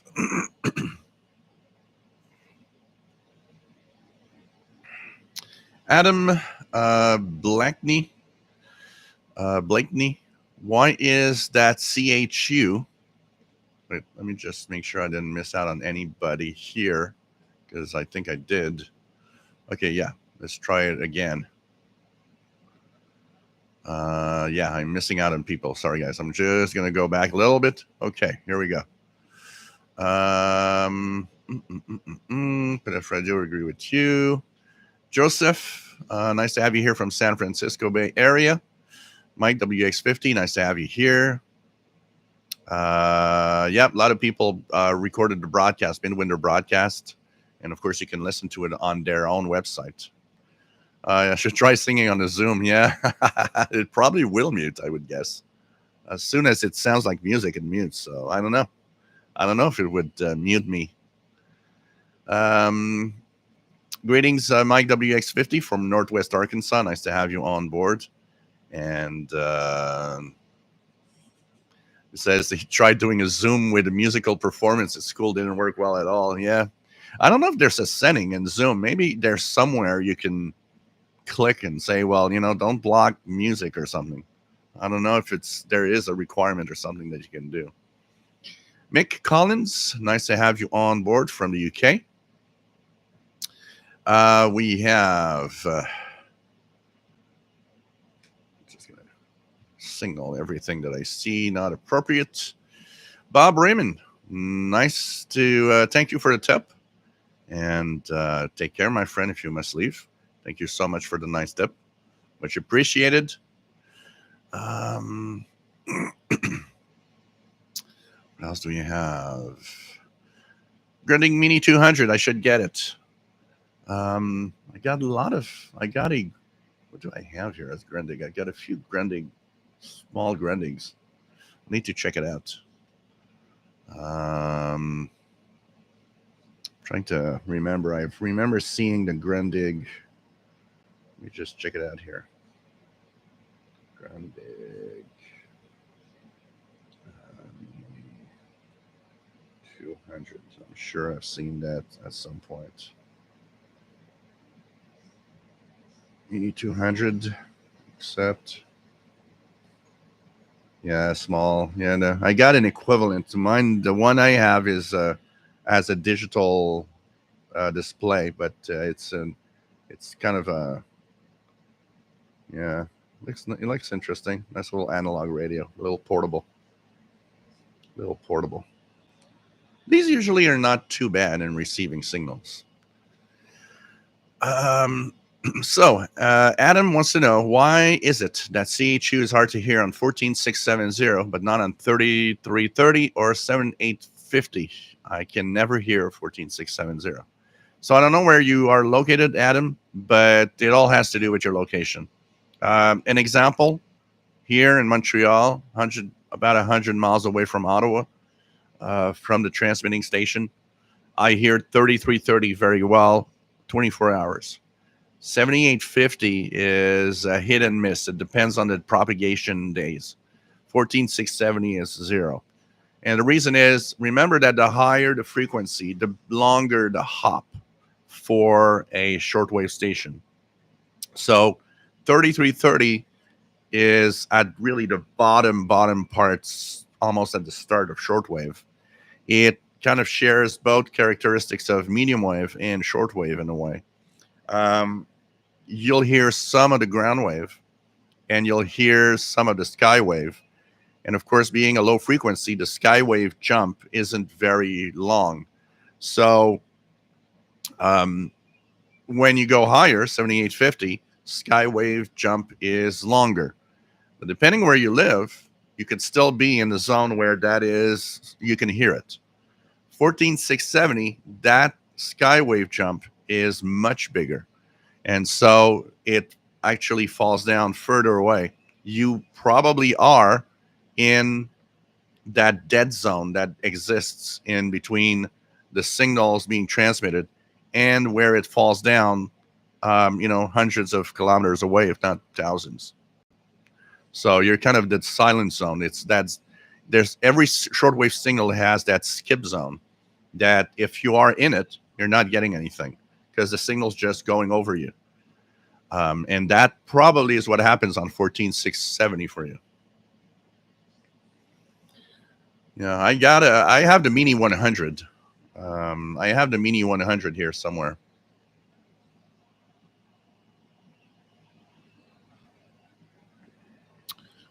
Storm radios and cats hears pulses of sounds like old cars in the 70s. George, nice to have you on board. CNA. Sorry, I'm just going to do a little cleanup here. This and this. I always signal them to make sure that they are removed. So, George, nice to have you on board from Mexico. PLF Radio, no, it's still a mystery on where the pulses are. It's interesting because I tried several days this week. They weren't there at all. So it's very, very mysterious. Very, very mysterious where they are from. And the fact that they just disappeared out of the blue and so many days just didn't work. So no, some people are speculating some fancy new radar system up in the Arctic Circle for Russia. I doubt a radar would have such a large footprint. So I don't know. It's kind of weird. Serge, take care, my friend. Nice to have you here as always. Thank you for the tip. It's welcome. Thank you so much. Adam is in Western Pennsylvania. Yeah, that's the thing. It's 14670 is skipping over you, like it is here. You're too close. I had only one occasion when I heard it where I was. David says, I'll have to look for you on the bands, though I can only do 100 watts with a bazooka dipole. 40 and a quarter wave vertical 20 meters and less than that on other bands because I have to use the tuner. I have 100 watts only too, so it's on an end fed antenna. I'll be a lot on 20 because it's kind of the band that I seem to have the best signal in general. I think about you when I contacted that station in Spain the other day. I was thinking about you. I was like, well, maybe if David would have been around, he could have heard me. I don't know. So yeah. Anyways, if I do participate in a Canadian contest on Friday, I will let you guys know so that you guys can, maybe find me and say hello. Well, I think it would be nice. Darren Rogers, nice to have you here from Long Island, New York. Jet Crafter stepping in late. Nice to have you here from Southern Maine, 90 degrees. That's pretty much what we must be having right now. Actually, when I see that indoors the temperature is rising and I have air conditioning on, that means that it's really hot and that the air conditioning has a hard time cooling the. And I've got to say that I've got 3 computers running. I've got big screen TV running. I've got the lighting systems so that I look beautiful on the screen. And so all of that makes heat in the room here for sure. Tony, hope all is well. Nice to have you here. It's like winter here today. South coast of Ireland, just 12 Celsius. Youch. An Encore replacing my PL368 this week. Problem with the Silicon Labs chip. So cool. Hope that it actually gets better. I hope that does get better. Yeah, that might be the case, that there is a setting in Zoom where you can just say, no, don't block any music, or there must be something there. Because I mean, all of these artists, in the pandemic, a lot of artists, a lot of groups kind of zoomed their performances. I mean, they obviously use Zoom, I would guess. So there must be a way to have it working.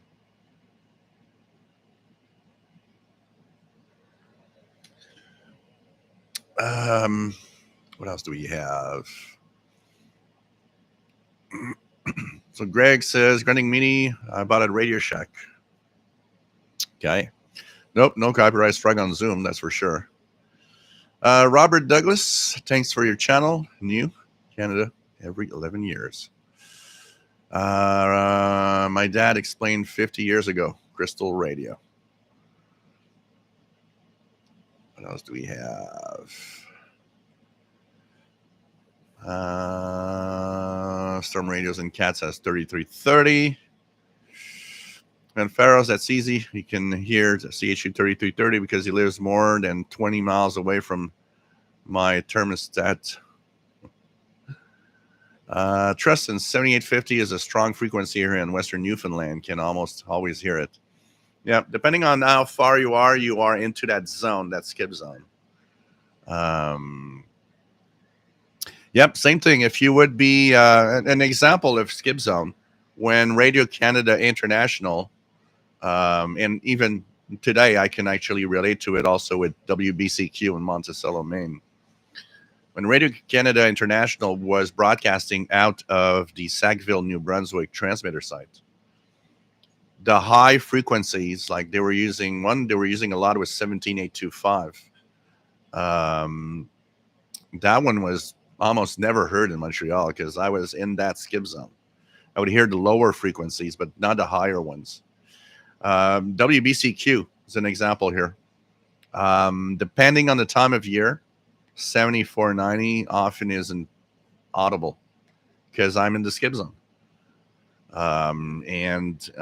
Usually in the summer is the time when that skip zone I'll be okay. I'll hear 7490 most of the summer, but getting into winter, 7490 isn't there anymore. It's also that shifting propagation. But you know what? Tune from time to time because depending on weird propagation, there's a Eric Cottrell that comes here regularly that lives in near Boston. One day got on the Shortwave Facebook group and he said, hey, CHU is super strong on 14670.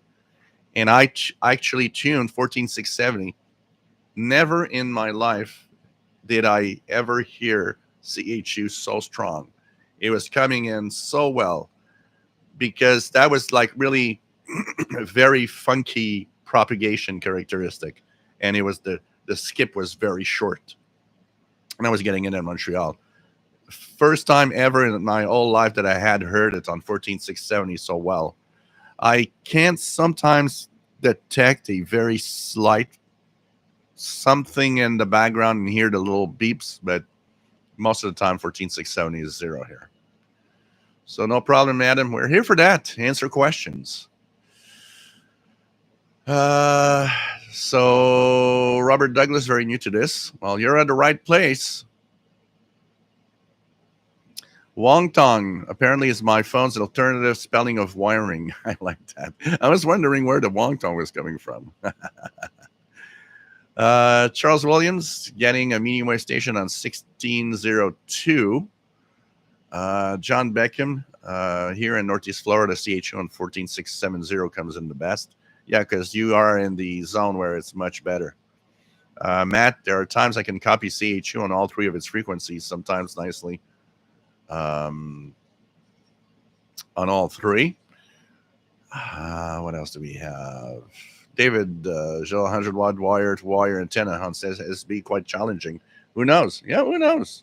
Who knows? You know, with good propagation, it doesn't take that much to actually make a contact. It's surprising. You know, what station I contacted? I got a station. I think the station was the one in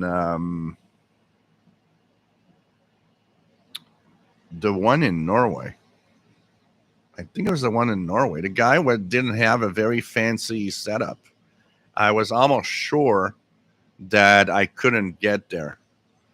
And I tried and tried and tried again. And at some point he says he just said, "Oh, Victor Echo station." And I called back and he heard me. And he didn't have a very fancy setup either. So I think it really depends on the conditions. When they're good, they're just good and you just make it. And it's also a question of patience. Like I've been going in some of the pileups, and obviously there's a disadvantage because you hear some of these guys with those extremely powerful signal, and you're like, dang, that guy, I don't know how much power he uses, but it's like he's overpowering everybody. but you just keep at it. There are a couple of stations, the one in Russia, particularly, the one in Russia, the one that the Queen, the one that I had, which was the special event for the Jubilee of the Queen. Um, those were stations where the pileup was humongous. I was sure I would never break through. And I tried the Queen station. You know, that shows you patience is a virtue. The Queen station for the Jubilee, I think I spent an hour, more than an hour, giving out my call.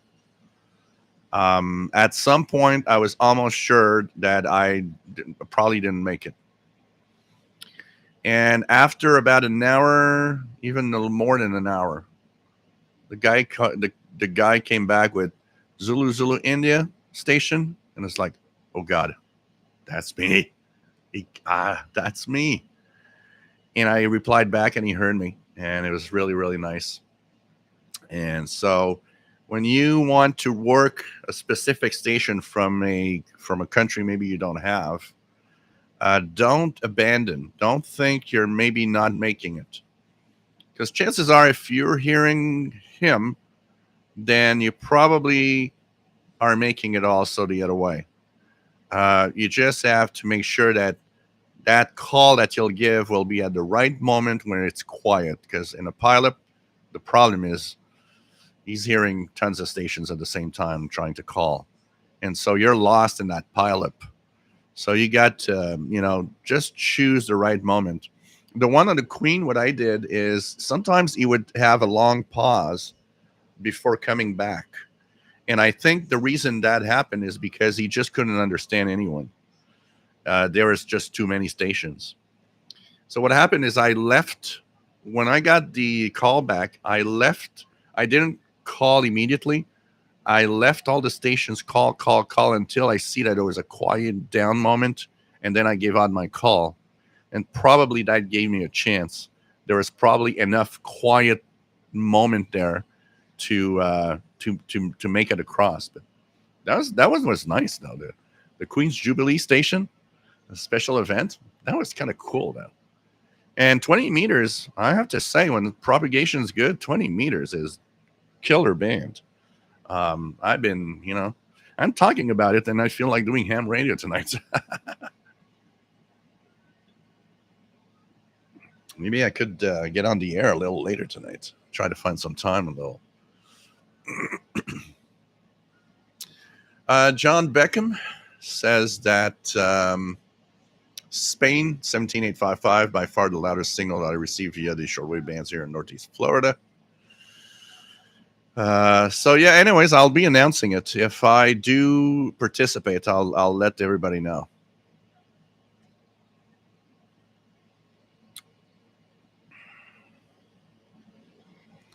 Dustin Love hearing 14670 CHU in Nashville, Tennessee.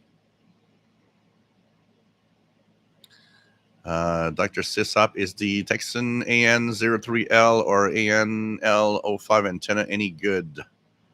What are those exactly? Because let me just check it out, what they have here. Texan. The first one you mentioned is what? AN03L.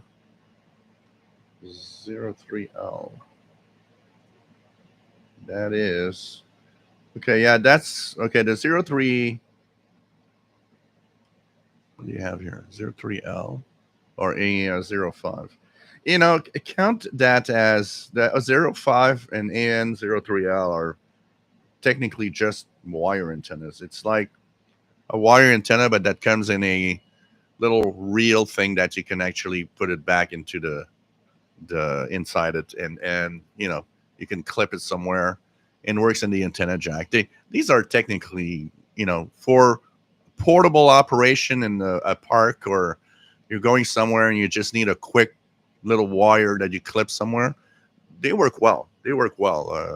They're pretty much all the same as the Saint Gian. Saint Gian has one, and there are a few other models.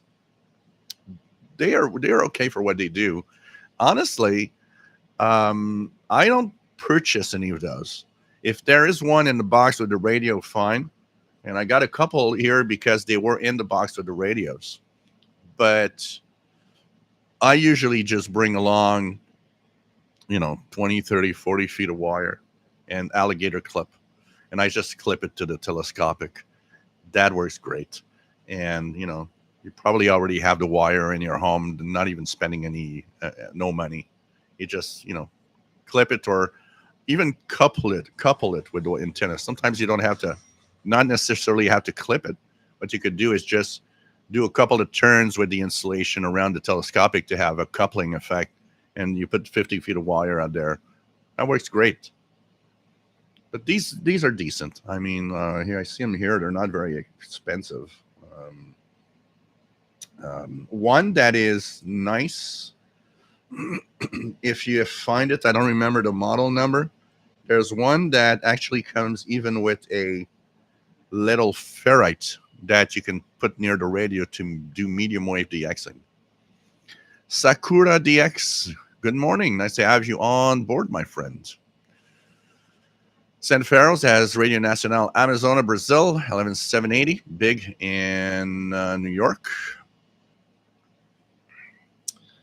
Storm Radios and Cats, are there any CBers here this evening? Does anyone remember the parrot repeater on 26855? Used to give myself radio checks using that repeater. Huh.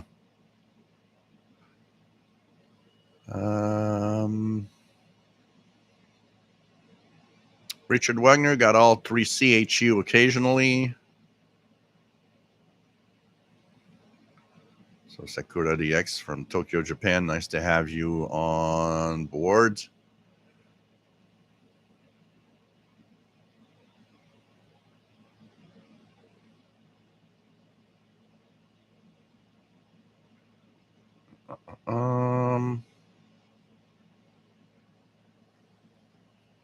Robert Douglas, have you ever followed up based on age and simple or understanding and new stuff?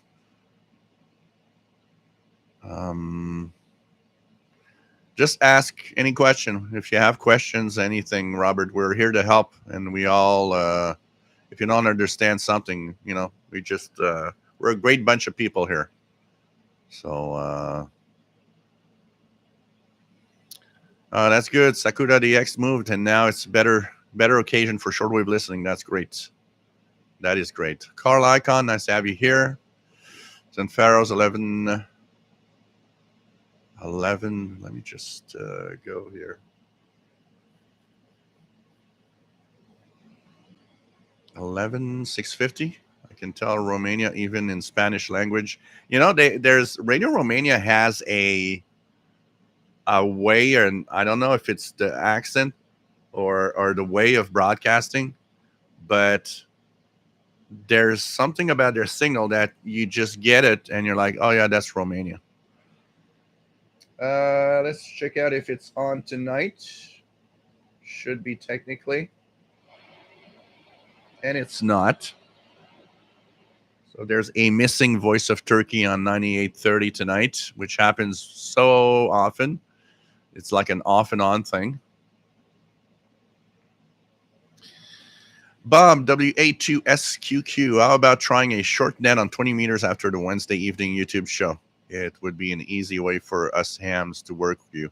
Yeah, we tried a few times, actually, to construct a net based on the shows here. It's not been very successful. But definitely there needs to be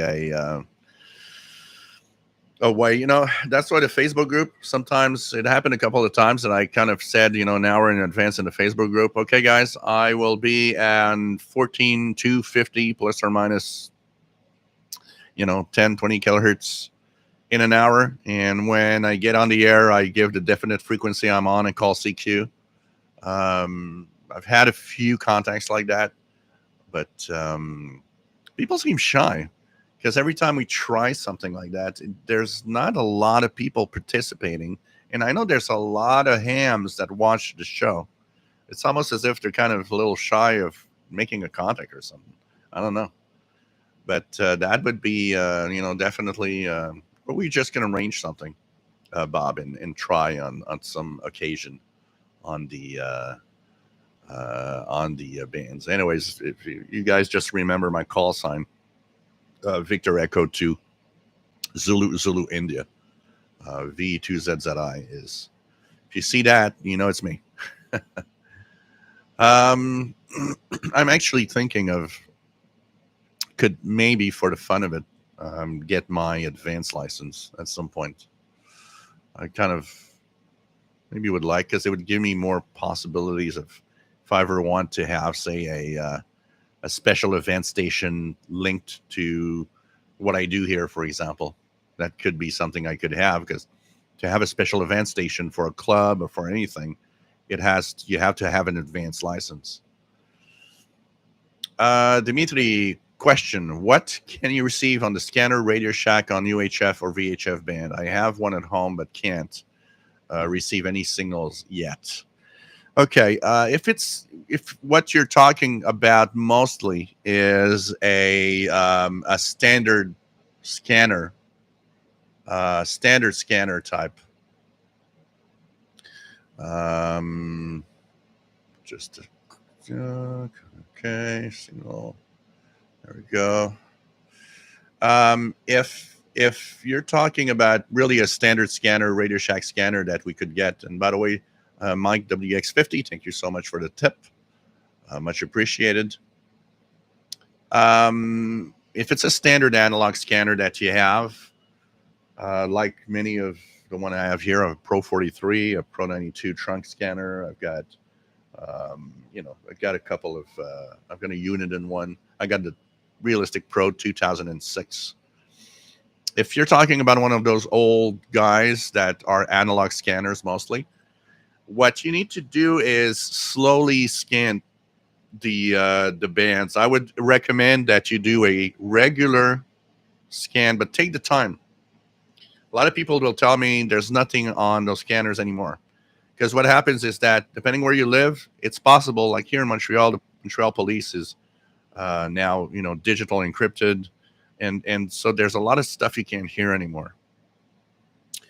But it doesn't mean there's nothing there.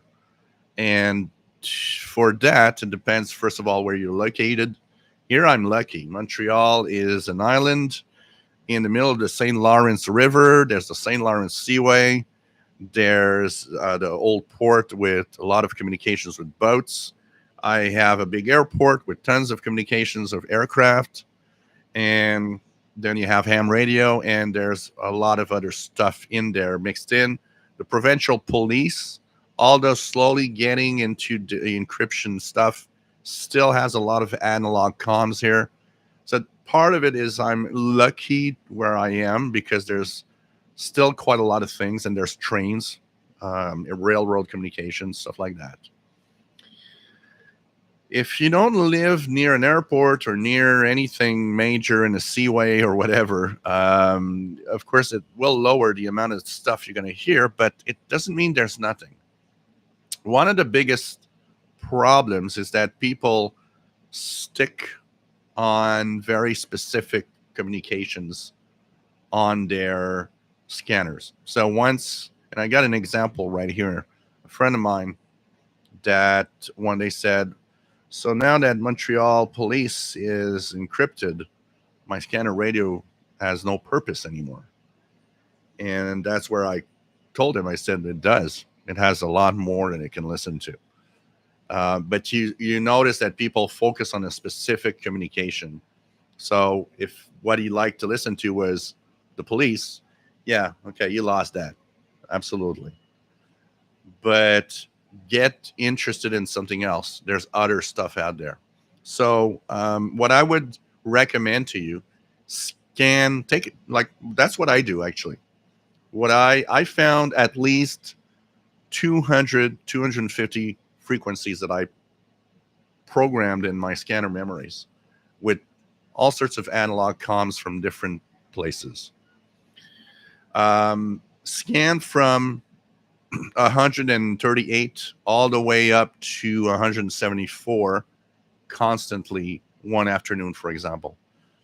Weekday even better, because weekday there are companies. There's all sorts of things that aren't open on the weekends. But anytime you have some time, scan 138 to 174, the VHF range.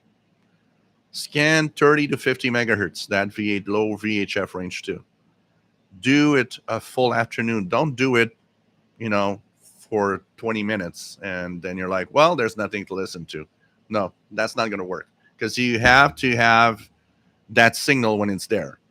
And there's a lot of that. That's the problem, is people aren't patient enough. So they miss out on signals there. There is an agency of some sort. There is a company of some sort. There is some security company of some sort. There is something.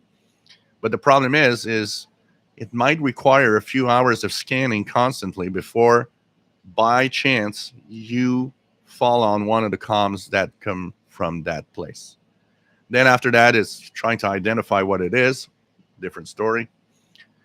But to give you an idea, from time to time, I take my scanner radio and I'll start scanning 138, like 30 to 50, a full afternoon. And every time I stop on something, I immediately note down the frequency so I can put it in a memory channel. And do the same thing, 138 to 174. Do the same thing, 400 and whatever your scanner can do, 400 to 512 in there. And if you do that regularly, and if you do that at different times of day, and let it do for a few hours, note down every frequency that it stops on, you can sometimes easily find a few hundred frequencies that have traffic. And what's fun is that then you use your memory channels, you put all of that in it, and you let it scan just that. And suddenly you'll notice that your scanner radio is actually alive with a lot of communications. And there's all sorts of things in there. Of course, there's companies, there's, traffic for all sorts of things, and taxis. There's the railroad that you can listen to, 160 to 161 something. There's also there's traffic of all sorts of security companies, of whatever. You're going to find tons of things. You're going to find interesting things also, things that you don't know where they are. I have one that I have yet to identify that I've actually stumbled on when we had the big thunderstorms. I decided to do the same scan, and I got one on 155,490, which seems to be some type of agency that looks at, kind of giving out because they were talking about, okay, down tree at that place and that village. And apparently there's, a roof that tore off a house on that place and that village. And I'm like, so they're kind of all over the place. And they're kind of giving all the details of things that have happened in the bad weather. And I've been monitoring that frequency several times since then. And it seems to be it could be, I'm wondering if it could be some provincial agency for emergency services or stuff that could help out when things go bad. But anyways, do scan like that. And anybody that has a scanner radio that, is just gathering dust because you think nothing's there, I bet you if you do a scan like I just said, and do it several hours in a row, note down all the frequencies you're hearing, analog transmissions, you'll be surprised what you can hear. And you might actually even surprise yourself at taking that scanner radio out again. Another little trick, if you live near a town that has an area where there's a lot of businesses or shops or all sorts of manufacturing plants, go near that area with your scanner radio and scan around. You'll hear a lot of low power transmissions from guys using, little talkies inside a big shop, for example, or all sorts of communications that Doesn't make it very far, but when you're in the vicinity of the businesses where all of this is happening, um, you suddenly hear a lot more. For example, when I go to the east part of Montreal at a park um, that is called Bellerive, I am near the refineries because there's quite a few refineries here on the east part of Montreal, and there's a lot of there's huge tanks and there are complex like Shell and all of these big companies. They're all there, and they're all actually refining oil and stuff. When I'm near there, I hear tons of communications I don't hear when I'm over here. Why? Because it's too far away. I don't hear their comms because they're low powered. But when I'm near, I hear tons of stuff. So have fun with that. Try it out. You might be surprised. You might be surprised at what you can get. Um, Toast and Loaf, hearing squawks on 13276 upper sideband. Zen Pharaohs has Spain on 17855. Estrella Garcia, nice to have you here. Brian Penny, nice to have you here from Cape Cod, Massachusetts. Um, Take care, Odd Art. Have fun uncovering the field day. For sure. What else do we have? What else do we have?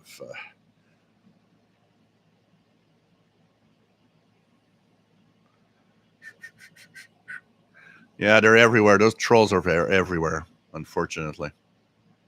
Metalunar, do you convert from a long wire outdoor antenna to a shielded cable before you get inside the building to reduce interference, or does it not matter? Do you amplify the signal, or does that add noise? So, the best setup that you could do when you have a radio is to have an outdoor wire that does get in through a shielded cable. And the reason why is because the shielded cable, the highest noise level that you might have where you are is within your home. So, for example, here in my office, it is impossible to listen to the radio. There's just too much electronics making too much noise. Yet, you guys see me, with the SDRs and my radios and listening to the stuff. It's because the antenna, the MLA30 in my case, comes in through its shielded cable into my multicoupler, and each radio is connected through shielded cables that prevent the interference from inside my home from reaching the radio itself. So the best way to have an outdoor antenna is to bring that inside through a shielded cable. In most cases, amplification is not required. In most cases, if you have an outdoor wire antenna, there's no use in amplifying the signal or using any amplification. It rarely serves a purpose, even will probably overload the radio more than anything else. So just, as it is with a shielded cable, the MLA30 is an amplified antenna, but that's because it's a very small loop. So they amplify it because they know that it probably doesn't receive that much of a signal because of its small size. So by amplifying, it helps the antenna. But like I said, most, while you're outdoor, just bringing in through some shielded cable, it's definitely going to help lower the noise.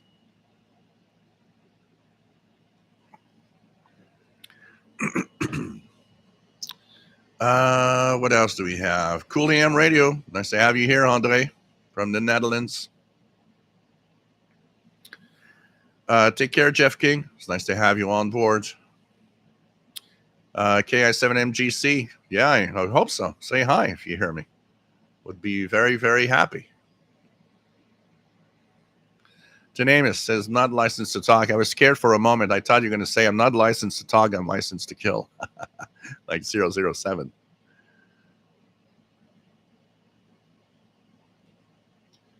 Matt. Going to go down here a little bit.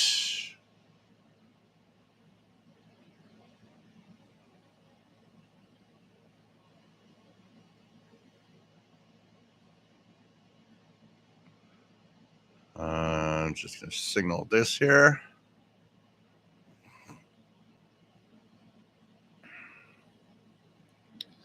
Okay.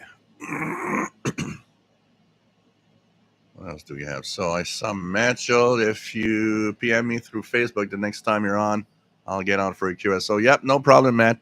I will. Definitely. If we can have a contact, it'd be cool. Alan says 20-meter nets, good idea. Not sadly not for us in the UK. When the Wednesday show ends, it's 3 a.m. before it's bedtime. Nick Sharp, are you authorized to transmit FT8? Yeah, I'm authorized to transmit on any mode, and any bands. It's just I'm not set up. My Yaesu is not at all set up for computer control of any kind. So I am not set up for digital modes.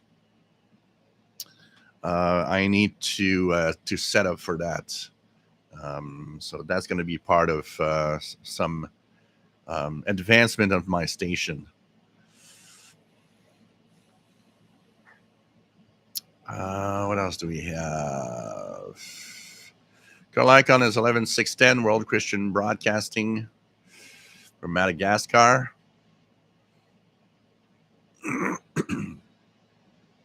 Nick Sharp, not hearing many FT8 signals from Canada or as USA, especially northeastern part seems to have many FT8 operators.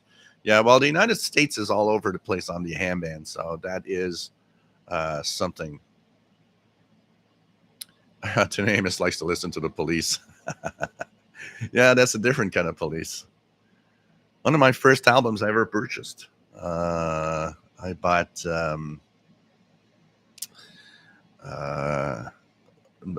Atlandos d'Amour, the Police.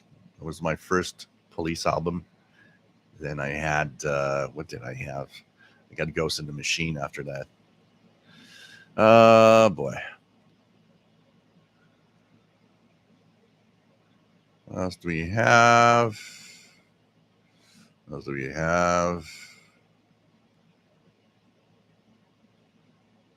Take care, Storms, Radios, and Cats. San Pharaoh's update on the H501X with a good external charge. The battery life is not bad at all. With the high capacity batteries, it's very good. Yeah, I don't have much of a problem with the battery life. I used it yesterday. An example, I turned it on yesterday around 3 p.m. and I went through one of the two batteries in it. That I switched to the other battery was about 11 p.m. So that means what, 6, 7, 8 hours. And I had a lot of power left when I stopped listening to Shortwave around 1 a.m. So I did 10 hours of radio and went through one battery and a little bit of the second one.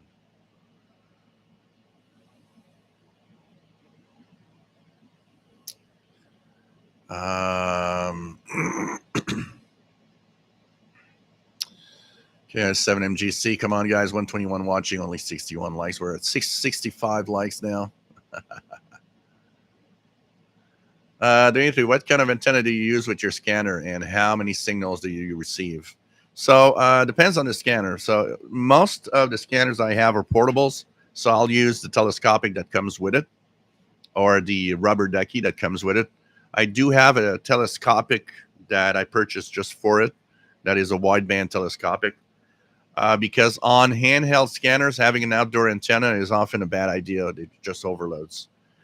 The only radio I have, the outdoor antenna, which is a discount, is the ICOM ICR8500 that does have VHF, UHF capabilities because it can handle all the strong signals. And like I said, if you scan regularly, here in my case, a few hundred channels of all sorts of communications of all kinds, easily. Chuck Yunkin, nice to have you here. Zen Pharaoh's doing FM compare 501X and Sony. 501X is winning the one easily. Weather Voice 8764. Yep, that's the 8764 is the Coast Guard with a rather crappy audio as usual. This is what it sounds like. Distorted audio as usual. This is NMN out of Chesapeake, Virginia. Monday. Northeast winds less than 10 knots. Pretty much impossible in 6501. 13089, I believe, is the other frequency. Nope. Doing only 8764 over here. 2 feet or less. Tuesday night. Northeast winds less than 10 knots. Frequency after midnight. 2 feet or less. Wednesday. East winds 10 to 15 knots, diminishing to less than 10. With their usual distorted audio.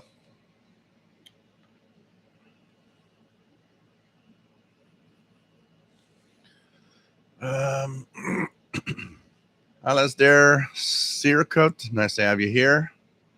Log 2112, nice to have you here. Richard Wagner is getting 11610, coming in good. Northeast Illinois. Yeah, if you are outside, you will actually get more signals on the scanner radio for sure.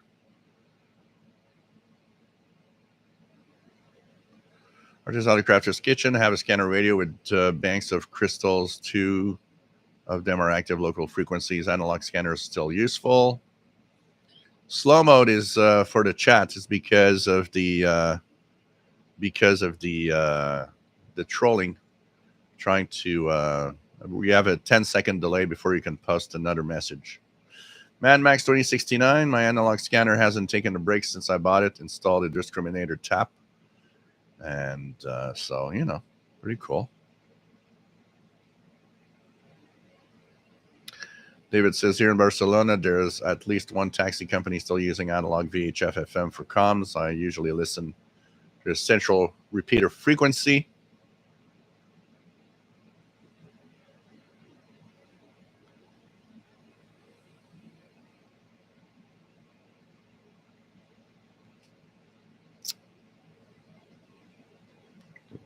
Michael's in the backyard. Pretty cool.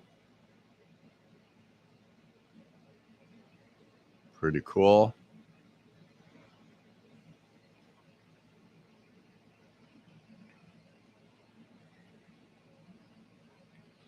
Check it out here. We're going to try something. I think in, what is it, in 10 minutes? We're going to try the Iqaluit voice broadcast. I think it's coming up in a few minutes from now. 6507 kilohertz upper sideband. Iqaluit is at 2235 UTC, so 10 minutes from now. So we're going to try that Iqaluit station, 6507 upper sideband at 2235 UTC. We're going to see if we can hear Iqaluit voice. Going to be interesting to check it out. I haven't heard it in a while. I haven't heard voice. I hear their Navtex at night real well. But Marty boy, nice to have you on board from Scotland. Yeah, Greg, I built a crystal radio when I was maybe 11 or 12. I had a crystal radio from one of those crystal radio kits from Radio Shack, which is always fun. Tobruk Tim, there's quite a lot of English if you have low noise, but you have to listen to it in low noise. That's the biggest problem, because there's still a lot of English stuff. And of course, if you speak other languages, it does help a lot. Because I get the BBC, I get Voice of America English, I get like, right now there would be Voice of Turkey. We had Radio Prague earlier, and there's tons of things in the evening, but not the biggest problem is not being the primary target of that content. So Don Royal, yep, WMLK 9275 kilohertz. Take care, Robert Douglas.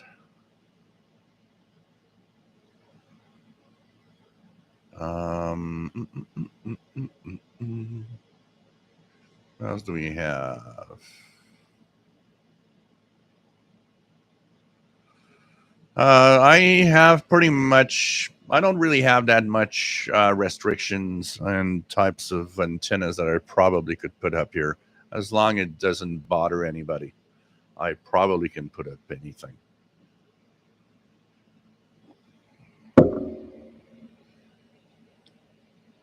So not too it's not too bad.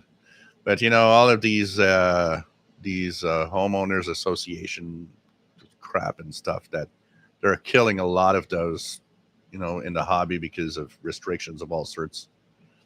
And that's why, we were talking, a friend of mine talking about, getting a condo. And I'm like, I can't, that would not be an option for me. Not with radio. Are you crazy? There's too many rules. There's nothing you can do. The only acceptable thing would be to have a house, but it's impossible. They're just too expensive. It's impossible today. Matt, what do we have? Alan 6305 getting a station. Any idea? In Europe, 6305 might be a pirate. There's a lot of pirates in Europe. So 6305 could easily be a pirate station. Now, I wouldn't be surprised. I wouldn't be surprised at all. 6200 to 6300 ish has a lot of activity of pirate radio stations there. QAM radio is the answer there. Probably Radio Merlin International. TVDXer, message and bottle, yes. Logged in on 12 hertz sting on Radio Romania the other day. Oh, that's interesting. Mitty, thanks, Jill, for the advice. I definitely will try that. Yeah, you'll be surprised. I think you'll be surprised what you can get. But be patient. Just let it scan and scan and scan and scan. Note down every single frequency you find something. You might be impressed by the number of analog transmissions around. I don't think scanner radios. I would not tell somebody to buy one today. I would definitely not tell anybody to buy a scanner radio today. I would probably tell them try to find one cheap at a garage sale or a flea market or anywhere. But I have a hard time with going and fetching $200-$300 for a scanner radio, analog scanner radio. Nah. And even the digital ones that are capable of all sorts of digital modes, even that I probably would not tell anybody to buy one because it's one thing to have digital modes. The problem is a lot of agencies are going digital but encrypted at the same time. So your scanner radio becomes useless. You can't hear those when they're encrypted. And there are laws against it. Here in Canada, there's actually a law that if the signal is encrypted and not meant for you, it's illegal to actually decode it. So, you're stuck with a useless box. But if you get one that's, used for very cheap, like I got one Uniden for like $25, works great. If you get one for cheap, for sure. And if you have one lying around, don't throw it away. There's definitely stuff to listen to out there. But the time of scanner radios has passed.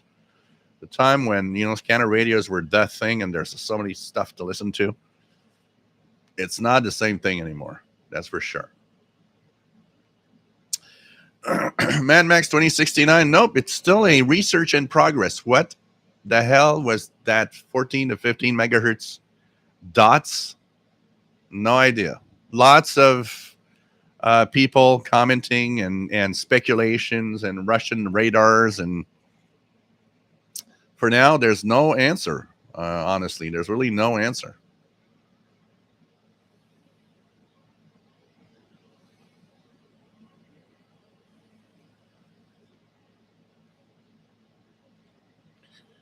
Um, mm, mm, mm.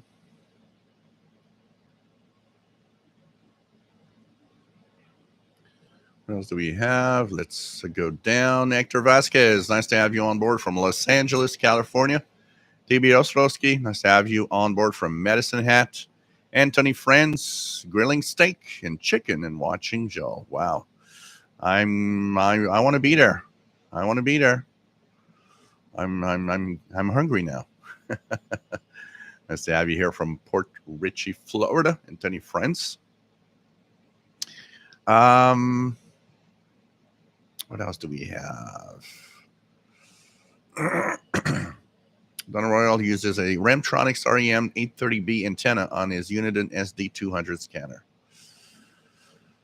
Like I said, Dr. Sisab, my here I would probably be able to put up a lot of antennas without much problem.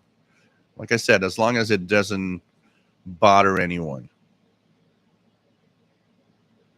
Alice Dare says, when I was a kid in my 90s, my parents used hams in their vehicles like we use cell phones now. There was a local repeater that no one really used. I can still remember calling. Yeah, there were a lot of phone patches. Before the cell phones were popular, there's a lot of phone patches over the ham bands.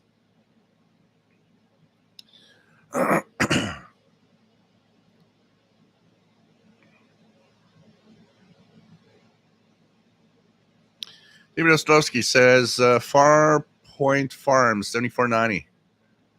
New on Shortwave, but active YouTuber for subject of CB radio.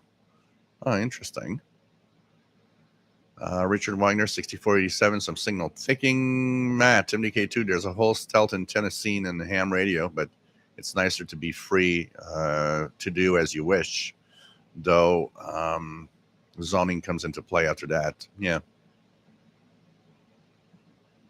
Sheila had one of those crystal radio kits from Radio Shack as a kid. Same uncle that got me into shortwave bought it for me.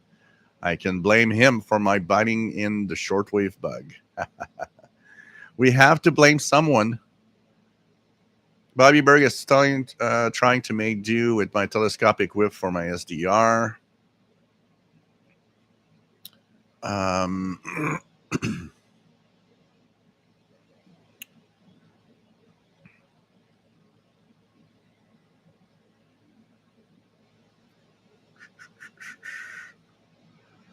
else do we have?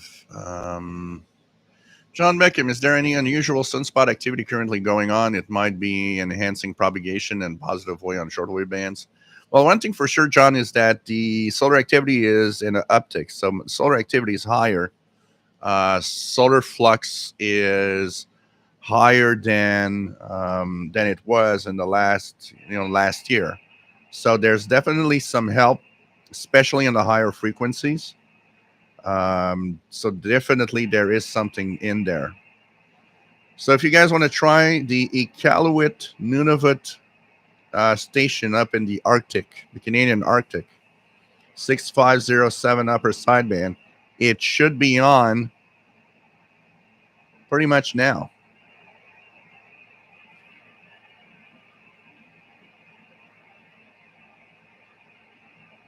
Not hearing anything here. I guess I'll hear it more maybe a little later, and I don't see anything in the display. So 6507, I don't know if anybody's hearing anything from it there. So yeah, John, the solar activity is higher, so it definitely probably is helping out. KI7MGC, what rig are you running for HF ham bands? I have a Yaesu FT450.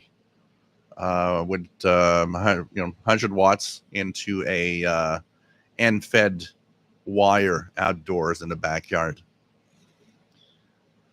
Bob WA2SQQ. In the US, scanning is very much alive. Hams are exempt from laws that address scanners. I personally have and use 5 scanners, both analog and digital. So cool. Let's signal this. Guys, I'm taking the time to actually signal everything because I know it can help. Okay, what else do we have? Nissan Greenwich, tons of unencrypted DMR and other digital modes here in Dublin, so scanners still go. Bobby Burgess, 2 FM radio stations in my area never came back on the air since the hurricane. So, wow, KDVU 104.1. Stations are so, in WRKN 92.3, some stations are so strapped for cash that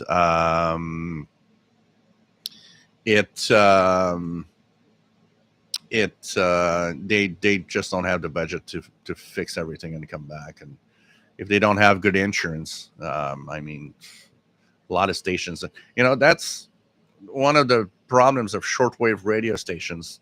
A lot of them don't come back because they got struck by some storming. And look at Radio for Peace International, not the Radio for Peace French version that we have right now on WRMI, but the original Costa Rica Radio for Peace International station. They got hit by a tropical storm real bad, and they never came back. And add to the fact that the Costa Rican government were trying to actually kick them off and try to put them off the air. So all of that together. But so many stations just left when the transmitter broke down or when something bad happened. Didn't have the money to fix anymore. Misanthrope says, there are Russian channels in English on shortwave. Where can I find them? Not really. Russia, apart from military and all sorts of signals like time station signals and stuff like that, isn't really on shortwave anymore for the broadcasts. Today, I just emailed you a link to a video of a strange signal I picked up the other day. It looked kind of like a over the RS and radar, but water bandwidth and slower signal. Just check it out here. Let's just check it out here.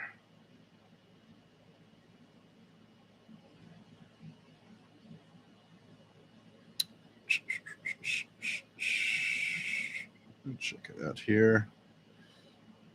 That signal. Here we go.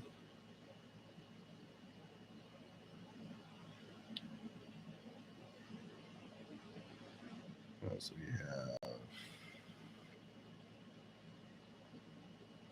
So let's check it out here. Yeah, that I recognize that signal. Yeah, one of those very wide band signals. I've seen and heard this on many different spots on the shortwave bands. It does seem to be on one type of radar, a type of radar. So nobody hearing 6507, which is it's pretty quiet.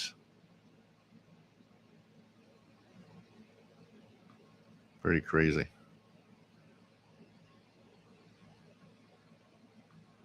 So what else do we have?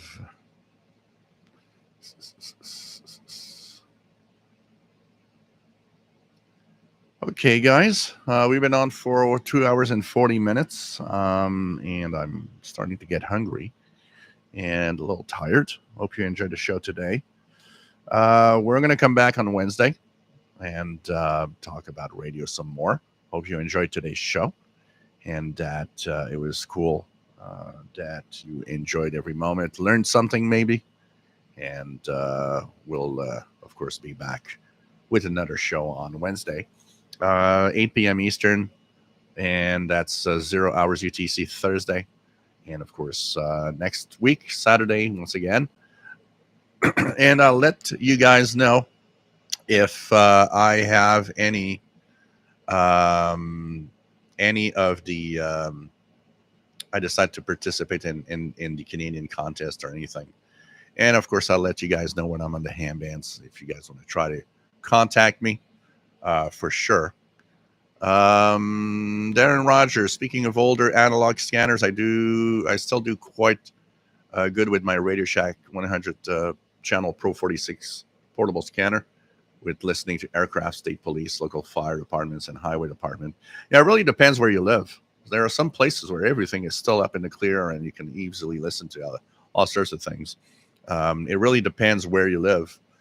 Some people and some folks are still in scanner radios, still have a lot of signals to listen to for sure. For sure.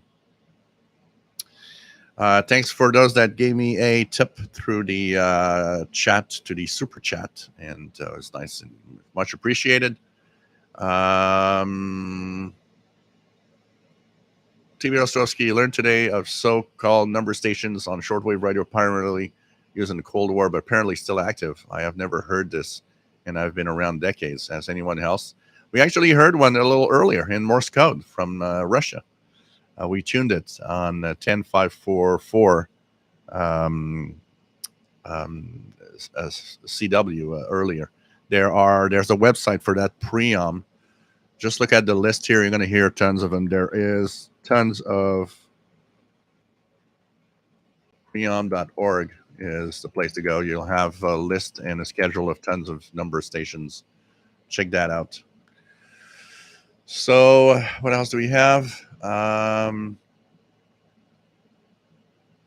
Take care, my friends. Stay safe. Always nice to have you on board. And yeah, there's the Cuban spy number that's easy to hear over here. Stay safe, everybody. See you next week on the next live show for Shortwave. Bye-bye.